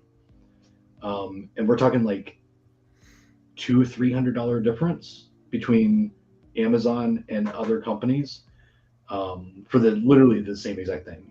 And it was like, I would love to shop local or shop directly from that company, but $200 is $200, Well, and when you're doing that times 4 or 5, that's super expensive. Yeah. So, I try as hard as I can not to get stuff through Amazon, but sometimes I realize sometimes you have to, money's tight with everybody, and I get that, but I really don't understand people ordering limited edition stuff like that comes with the special packaging from Amazon, because they are notoriously bad at shipping that stuff. Well, and it's gotten worse since the pandemic, because not only are they shipping it in literally a poly mailer with no protection, but then they're missing all kinds of release dates and canceling orders on a lot of people too. Yeah. Because I will tell you, especially with Arrow, I have a really good relationship with their distributor. Me and MBD are tight. I talk to my sales rep multiple times a week. But you got to. MVD distributes for everybody. Yeah, they're becoming the biggest distributor for this stuff. And actually, they are the biggest distributor by far, I think. Getting Severn and Synapse on their market or on their roster. And I guarantee you, my sales rep is going to ship to me first before Amazon. Absolutely. So if it comes down to, and it happens a lot. It's happening literally as we speak with one release, where it comes in on an allotment. So they print, and they're not printing 1,000, but they print 1,000, and there are 2,000 orders for it. Well, not everybody's getting all the ones that they ordered. Of course. So, and because Amazon is such a dickhead of a company, they're not going to they're shipping to Amazon last. They're like all the small guys get their stuff first. Right. Because they are the bread and butter of these distributors, and the sales reps like working with these smaller companies. Well, and anybody that's not an evil bastard, would you rather have Amazon get hurt by it, or would you rather have Mike get hurt by it? Yeah. So, you know, if something comes down to the wire and it's getting low on stock numbers, I can guarantee you Amazon's not going to get it all. Right. They're not going to get their whole order.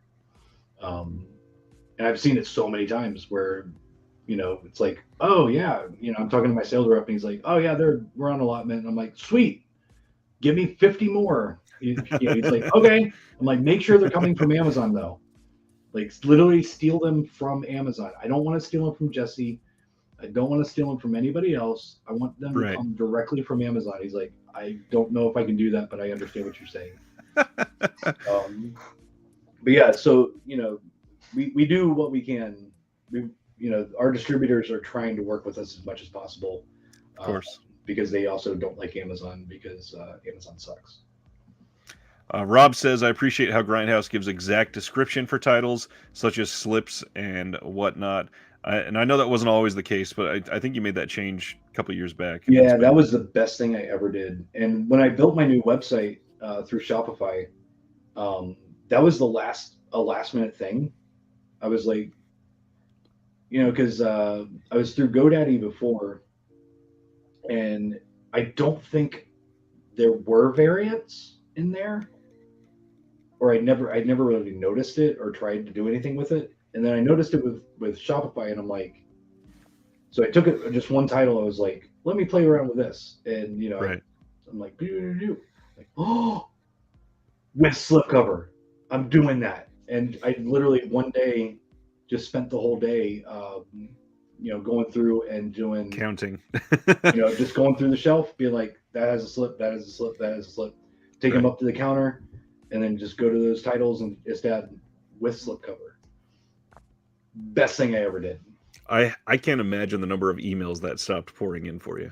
Oh, they still haven't stopped. I had one guy, I love talking about stupid customers. I had one guy order a shit ton of, like a stack of Scream Factory. And there were 3 titles out of like 15 that had slipcovers, and it said with slipcover. So I get them, I pull them, I ship them out, send it to him, and he's like, he emails me back when he gets the stuff, and he's like, hey, I was expecting all of these to have slipcovers, and only 3 of them did. And I'm like, how did you not notice with slipcover on 3 of the titles? Do you think I just like pick randomly which ones I tell you to have slips? And so I'm like, if you want to return them, you can. I'm not paying for the return. And he returned them all without the slips. And I'm like, dumbass. Like, speaking of them, somebody just asked about Scream Factory. With their prices going up, have the sales of their releases through you dropped? Have you felt that? Yeah. I mean, you know, like stuff that I should be selling at least 100 of, I'm selling 15 of. You know, they're 4K releases, like The Howling. I should have been selling that like crazy. They Live, I should have been selling like crazy. You know, Alligator, I should have been selling like crazy. I did sell quite a few of Alligator, but it just stopped. Weird. Yeah, look it up on Amazon. It's probably lower than my wholesale price. That's probably why. Well, with some of the other ones too, I mean, most of their 4Ks, they had been released previously elsewhere. So I imagine that had a small part to play. Yeah, definitely.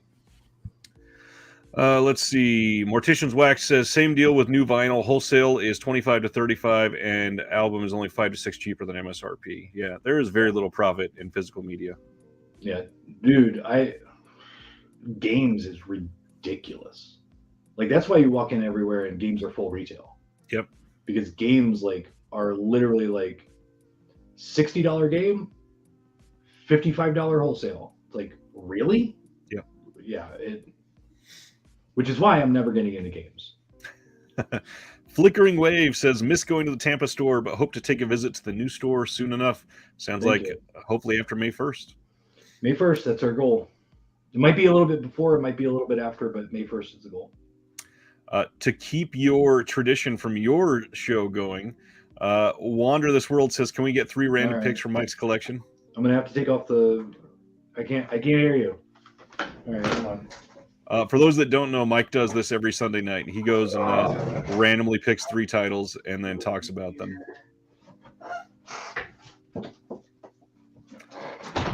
And you can see he's not looking. Let's see what we got. Okay.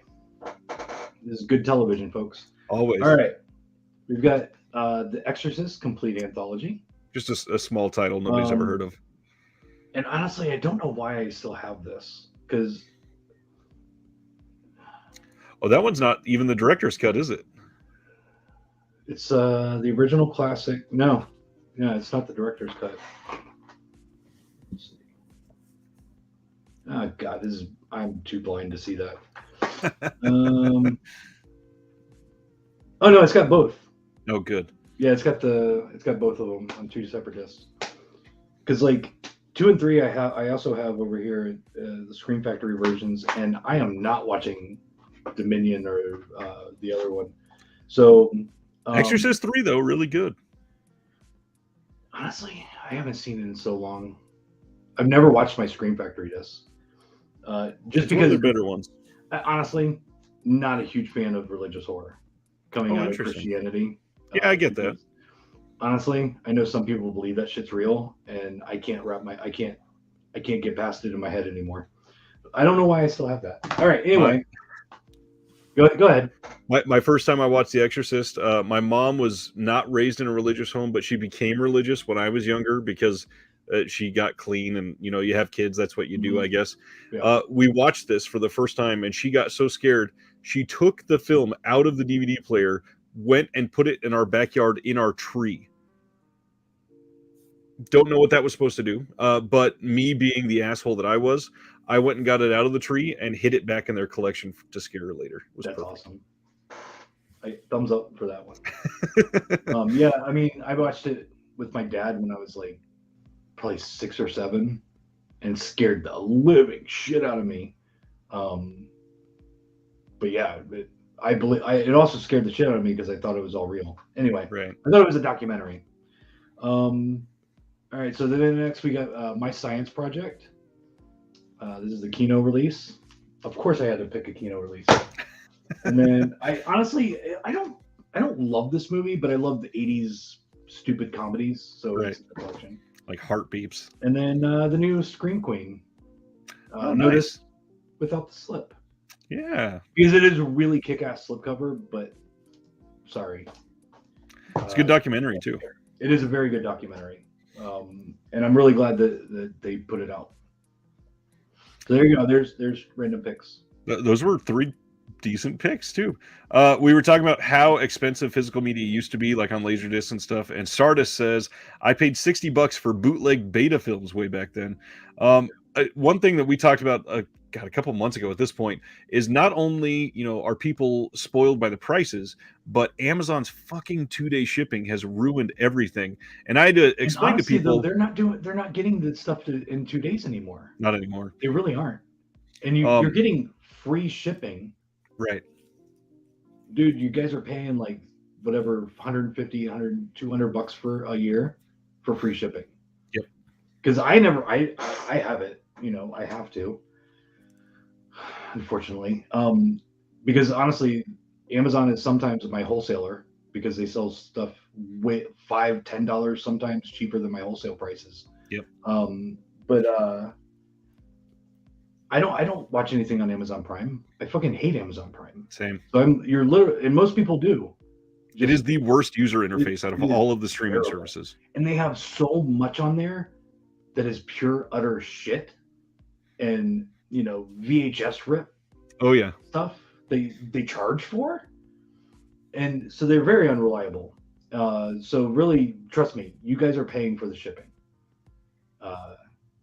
I'm sorry that I don't have a couple $1 billion to spend on trucks in every fucking city. That would be awesome, though. That I can, just instead of using UPS, have my trucking company fucking deliver it to your door. I'm sorry I don't have that kind of money. But yeah. Another good segue. This is a really great worded question. I'd love to hear your response on this. SJ Miola says, as a consumer, am I doing something wrong simply by picking the best price? All right. Remember That's an existential question. Remember at the beginning I said that I was going to piss or I was going to offend somebody? Here we go. Here we go. All right. Yes.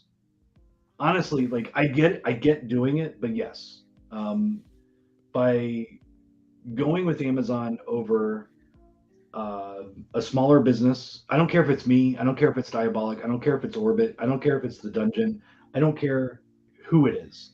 Cinema Classics, who's doing an unearthed film sale right now. Yep. Like going through anybody else is always better than Amazon, especially if you're only looking at less than $5. Right. Because literally the reason why you don't have why you have to order online and you can't go to your local store, like it was, dude, when I grew up in the 80s, I was living in a small town in Florida and we had 20, 30 video stores, like in a small town. You know, the reason why that doesn't exist anymore and you have to order online is because of Amazon and because of Walmart and because of Target and all these big box stores that don't give a shit about collectors, don't give a shit about the product. They're all just trying to make as much money as possible because they also don't give a shit about their employees. They don't give a shit about you. It's all about money. It's all about pleasing the shareholders. It's all about pleasing the board members. Of course. They don't give a shit. I think if like I would love to have all of my labels that I carry stop selling through Amazon because it is possible. Like I've been threatened with not being able to order stuff from distributors from a label, Screen Factory, and so it is possible that Unearthed Films or Screen Factory or Arrow or Synapse or Severin or whoever could say to their distributor and say, we're not selling to Amazon anymore. Right. That is completely possible. I don't think any of the labels are going to do it because it's a risk that they're not willing to take, but they would be making more money because Amazon gets it way cheaper than everybody else. Right. I mean, I was talking to my sales rep and, they were saying that if the distributor doesn't get the product to them at a certain time, they will return it and charge them like $10,000. So it's costing the distributors money. Another story about a bunch of the Hellraiser box sets that are now out of print, and this is back when it was released in the US.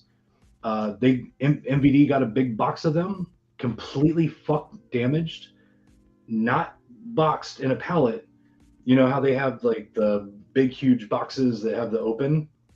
That's how they shipped them back to MVD. All of them were damaged and they didn't pay for them. Yikes. Amazon makes companies lose money. Like, I hate Amazon. Fuck Amazon. Like, seriously, they're horrible. But yeah, I mean, honestly, what was the question exactly again? I'm sorry. I got off on a tangent. You're totally fine. As a consumer, am I doing something wrong by picking the best price? If you're going with Amazon, yes. If you're going with a big box, yes. I don't think you're doing anything wrong that's going to like hurt anybody physically. But if you want this hobby to survive, if you want stores like mine or Jesse's or Orbit, like any of those stores to survive, yeah, you're doing something wrong. I don't hate you for it. I get it, but that's also what I meant by it's kind of an existential question because Yeah. one person is really not doing something wrong by doing it, but it's something like climate change. One person's not, but 1,500 people, that's a massive fucking impact. Yeah. And just like Sardis says, anybody who keeps physical brick and mortar stores going needs our support. Absolutely. I agree. And that's why, I am not joking when I say I will help anybody out if you are wanting to open a store. I will point out things that you would have never thought of, because it happened to me and I had He's never already made thought the of it mistake. before. I mean, just in Tampa, like the physical space that I left is now open as Viper Video, run by Shelby, a friend of mine. And they seem to be doing pretty decent too. Dude, I left him like 10 grand worth of product to get him started. Nice. I didn't have that. He's already making more money than I did my first year. So yeah, I have no problem with helping people out. That's great. It doesn't bother me if people, I go on posts and it's like, oh, I already pre-ordered with Diabolic. I don't, I already pre-ordered with Orbit. I already pre-ordered it with, whatever, direct blah, blah, label. blah. Through the label. I don't care. Thank you. As long as you don't say Amazon, as long as you don't say Target, as long as you don't say Walmart, that pisses me off. Because then those same people are going to be like, oh, mine came damaged. Well, of course it did. My order got canceled. They fucking sat on it before they put it in the bubble mailer, or before they put the sticker on the product without any packaging at all. Yeah. One of the things I pointed out when I was promoting your Black Friday sale last year, some of your Severn prices were better than Severn's prices during their sale on the website for the same titles. I loved that for you. I reached out to Severin to make sure that wouldn't happen. I never heard back from him, so I just went with it. I didn't even look at their sale. I was so busy. I didn't even look at their sale to compare prices. Let's see. Somebody was talking about Clyde Barker. They said on the printed page, he's better than Barker on the big screen. I would agree with that. I don't read. Books are for nerds. Flip asks, have you seen Kung Fu or Samurai movies? Do you like them at all? Dude, back when I was a kid, I was really into Kung Fu. Story of Ricky, fucking amazing. I think would be considered a Kung Fu movie, right? It kind of, yeah. I mean, Crippled martial arts. Crippled Masters is amazing. But I don't know. I don't know. I put in, when Severin put out the Kung Fu Trailers of Fury. Yep. I put it in because, I played movies and stuff at the store while I was open. And I put that in. I had to turn it off because most of it was in another language that I didn't understand. And the rest of it was ching, ching, ching, ching, ching, pew, pew, pew, pew. And literally I was getting a headache. And I'm like, holy shit, I can't do this. Now that's a little bit different than watching a movie. But I don't know. I'm just, unless it's completely absurd like Rikio or Crippled Masters, I just don't know if I can get into it anymore. I honestly also haven't tried. So, but with so much of it coming out, I'm sure that will change. I'll pick one up and pop it in and see what happens. Flickering Wave says that's an interesting premise for a music podcast, and I got to admit, I can't wait to hear it. I really hope it comes out. I brought it up in an atheist Facebook group a while ago, and I was like, because they were talking about some Christian artist was like leaving the faith or whatever, and they posted an article, and I'm like, I've been wanting to do an atheist podcast on Christian music for years, and they're like, let us know when you do it. So many people were like, yes, that sounds amazing, because coming from me, I love that music. I don't identify with the message anymore. Same, but I love that music. I still listen to Starflyer 59, and yes, I still listen to who else do I still listen to? Well, I mean, they're not really Christian anymore, but Under Oath I still listen to. I love Under Oath. I can't listen to Striper because they're way too Jesus-y. they're so cheesy. Dude, I love Striper. I have seen them live 3 times, and one of them was not that long ago. They're pretty damn good live. One of them was I was wasted at the show. What year was I think it was like 2005 or 6. They had this random resurgence and got super popular again. Yeah. I saw them play at House of Blues to a sold out crowd. And they were, because I saw them in Saw him on the In God We Trust tour. Me too. Or was it To Hell with the Devil? No, it was To Hell with the Devil. I saw him on To Hell with the Devil tour. And then I think I saw him again on the In God We Trust tour. And the second time I saw him was at Disney World at Night of Joy. They played in front of the Magic Castle, and the castle was lit up in yellow. And no one else was there. I was literally like one of 30 people in the crowd.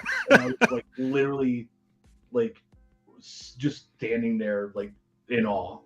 And then I saw him at House of Blues, and they were better at the House of Blues 25 years later than they were back then. Yep. They were really tight. But they way too much about Jesus for me. Oh, yeah. A whole lot. Let's see. We say recommendations are the main thing I miss about physical media stores. Meeting people and exchanging recs and learning about new-to-me films was heaven. So my question for that, are there any of the bigger releases from the last year that you would say are like the best recommendations for anybody that hasn't picked them up? Just 2 or 3 that you want to throw out there. God, you want me to remember what came out in the last year? What are you doing? You think I know what I carry? We all trust you. All right, hold on. I'm gonna look at my collection. Hold on. I'm just gonna try and find something new that I like. Jesus. I would say if you haven't seen Maniac Cop 1, 2, or 3, I would definitely recommend Maniac Cop 1, 2, and 3. I haven't watched the 4Ks, but I know Blue Underground does a really good job on their 4Ks. I talk about Blue Underground's 4Ks way too much on this channel. Let's see. Based on what you said, I have somebody that says I may have to order Frankenshark now. I wouldn't, but if you want to, that's fine. Like, it's not good, but it's got lots of bush and boobs, so you're good if you like that. I would say I would recommend Summer of '84. That was a really good movie. I saw that when it came out. I haven't watched the 4K, but I'm sure it looks great. I haven't heard anybody say anything bad about it. But that was kind of a sleeper the year it came out. It really was. Like, I don't think it's got a whole lot of views, but it was really good. It was really good. I'll do one more. Let's see if I can find one more in here that I would recommend. I haven't. Have you done an unboxing for session 9? We have not. I actually don't have mine yet. Mine is shipping to me right now. Did you get it from me? I did not, and it was because somebody. Fine, fuck you. I'm done. No, I don't care. Flip that is on here. I won a Diabolic gift card from him in a raffle, and I got session 9. All right, let's do an unboxing, because if you have not seen session 9, holy shit, this movie is so freaking good. It has one of the best settings in a film I've ever seen. Yeah, especially for a low budget. Like, they did a lot with the low budget. So we got disc 1, main feature, bunch of special features, and then disc 2 is more special features. Unfortunately, not a reversible slip, which I was not expecting in a release like this. Then we got some cards. I can't believe I never opened this. So these are actually pretty damn big cards. They're the same size as the Blu-ray case. So we got cards. Nice thick postcards. Nothing on the back though. The second site for you. We got a book. Really nice book. Books are for nerds, but if you're into that, it's cool. But yeah, like, there you go. Did an unboxing for you. And that is available on Mike's site right now for $40. $40. That's it. But yeah, this is, I mean, it's stacked with special features.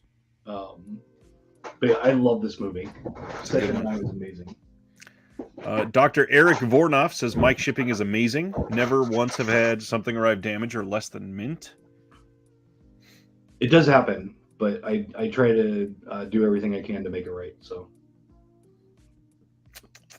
Sardis is asking, all those films behind you, are those ones that you like? Yes, I did a purge about a month ago and got rid of probably 2,000 to 3,000 Blu-rays and DVDs out of my collection of stuff that I just accumulated. And I'm like, you know what? I'm never going to watch this. Or it's going in this box and I'm just going to randomly open a box, pick a movie out of it and watch it. If I like it, it goes over here. If not, it goes to the store. So yeah, I did a purge. So basically everything behind me is something that I like. That makes a lot of sense. Let's see.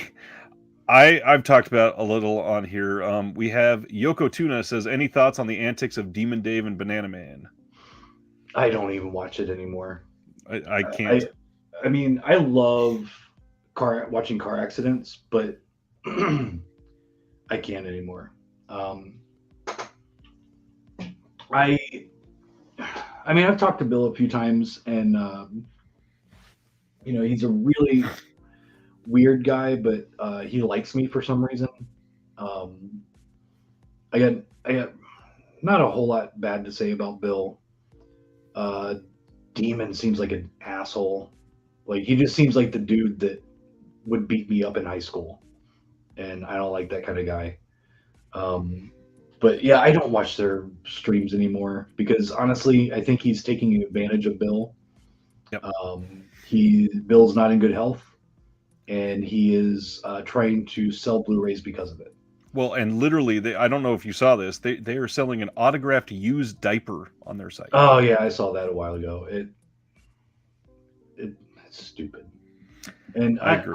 I'm kind of over that whole thing with them, to be honest. I don't pay attention to them, and I also don't understand. I do restocks daily almost, right? And I don't understand why I don't turn my site off to restock titles. Why the fuck do you have to turn your site off for 2 weeks? It doesn't make any sense.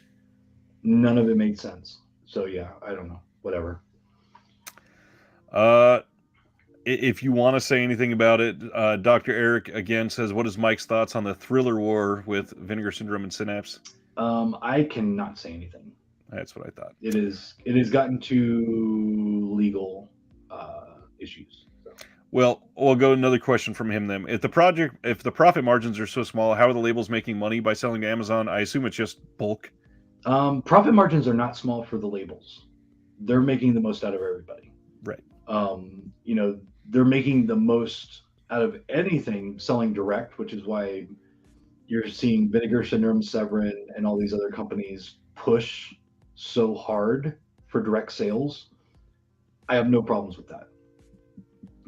Because as long as they're still making money, they can buy more films to keep this whole stupid thing going. They can feed the beast.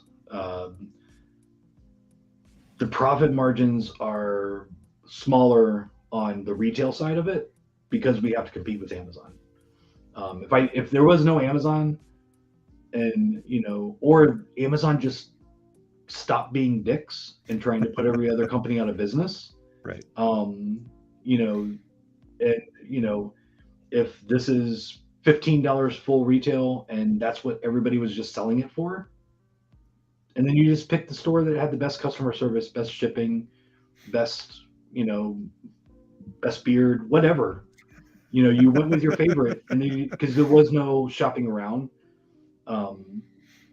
that would be the only way that any of us would actually make money. And Amazon would still sell way more. Of course, because they're so big. Like, they could literally just start selling full retail on everything and still be the biggest company in the world. Right. But because everybody else would be like, oh shit, we can start making money again. You know, open the doors. I mean, dude, and also, like, if I was able to sell full retail on everything and instead of making $5, make $15 on one item, it's a game changer. Then I would be fucking having stores everywhere. Everybody would be making $20-$25 an hour. Yep. Like, I'd be making it rain in the store. Like, just rain. I just walk through a store and just be like, bam, money, money, money. Don't care. Like, I would be making so much money. So yeah. Yeah. Mike says, hearing that you guys are fans of Christian music was not how I expected this to go. I love talking about that stuff because it is. I talk about it all the time on my live show. I love it. And I'll let you know when I do get the podcast started, where you can find it and hear me talk about in depth about Striper and Sacred Warrior and Baron Cross. MXPX. Yeah, I booked them years ago. Mike's a dick. Anyway. I have heard that from everybody. Somehow I've always missed them. I was supposed to see them literally like 8 or 9 shows, and it just never worked out properly. Yeah, the show I did with them was a makeup show through their booking agent because another show got canceled, and so they were playing for a little bit less than what they normally would, and I literally booked an entire day of. I basically booked a mini festival called Feedback around that show. It was them. 90 Pound Wuss was on tour with them. The guys in 90 Pound Wuss were really wanting to do a little impromptu set with the Cooties because it was all members of 90 Pound Wuss and MXPX. And the guys from MXPX were just being dicks that night because they weren't getting paid as much. POD was there. That was the first time they sold their Brown album. They were on their way to Cornerstone, and they were like, "Hey, do you mind if we sell you our record here? We're going to sell them at Cornerstone, but we need gas money." I'm like, "Dude, you can sell whatever you want. You can sell your underwear. I don't care." And then like a bunch of local bands and stuff. And MXPX, I physically did not see them. I was the promoter. I didn't see them, and like I saw them when they pulled up, and I introduced myself, and they're like, "All right, cool." The next time I saw them, because I told them what time they were going on. The next time I saw them was when they walked up on stage. Jeez. They played their set, they packed their stuff, and left. They didn't go to their. They didn't even put up a merch table because they didn't want to talk to anybody there. What? Because they weren't getting paid their full amount. And I was like, you know what? Fuck them. Those guys are dicks. And like there was a bunch of people there for them. Right. And they were just like total assholes to their fans. And that had Which to be is weird because I had met them multiple times and they were all super nice. But this was a little bit later in their career and they were making a little bit more money. So I don't know. I was later. I was going to guess probably 97, 98, something like that. This was, yeah, it was 98. But they were, I think that was right around when they were getting played on MTV, right? Yeah, that's when that was starting. Yeah. Like Chick Magnet and stuff was, the video was playing on MTV. So they were getting a little bit more well known. And I think it just kind of went to their head a little bit. Of course. And then nowadays, I mean, they're looked at as like godfathers of modern punk somehow. Yeah. Those Token Action is so bad. Oh my God. That album is so horrible. Like I tried listening to it not too long ago and I'm like, how did I listen to this? Like some of their other like God damn it, I don't even remember the names of the album. Teenage Politics wasn't terrible. The recording on that was not good though. No. But yeah, like I don't know, whatever. MXPX, they're kind of dicks. I could talk about MXPX for hours. Anyways, I think that's pretty much it. I want to give you your time back. We got a good 2.5, just over 2 hours in. I appreciate you being here. Everybody here loves you. Do you want to tease for the Arrow announcements tomorrow? Absolutely. These announcements are going to piss a lot of people off. Interesting. Everything about the announcements tomorrow lead to hundreds of comments about re-releases. Oh, this is already on Blu-ray. Why don't you release something that wasn't on Blu-ray before? Man. Yep. And then there's going to be a whole lot of, oh, I just bought the limited, the standard edition from the UK. Now you're releasing it in the US. You want to rebuy it? It's too expensive. Okay, so basically there are only 3 titles for the US. I don't know that I don't get the UK stuff. Right. And I find out with you guys. But there are 3 titles. All 3 of them have been on Blu-ray before in the US. Wow.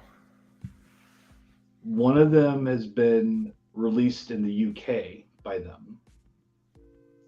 And there are 4 versions of that one. Jesus Christ.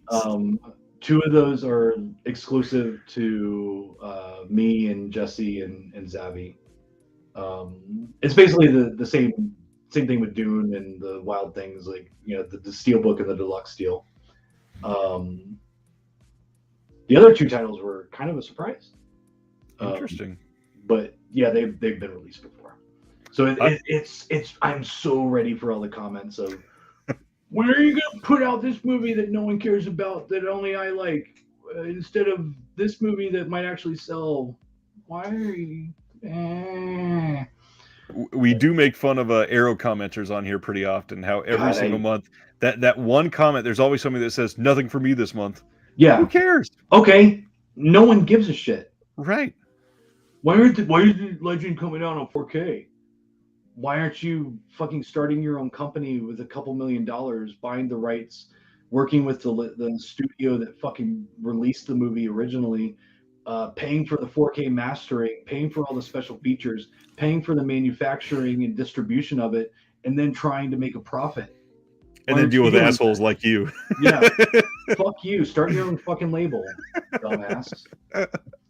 Fucking I love it. Genuinely, that might have offended somebody, but yeah. Probably. Genuinely appreciate your time. No problem, man. It's been fun.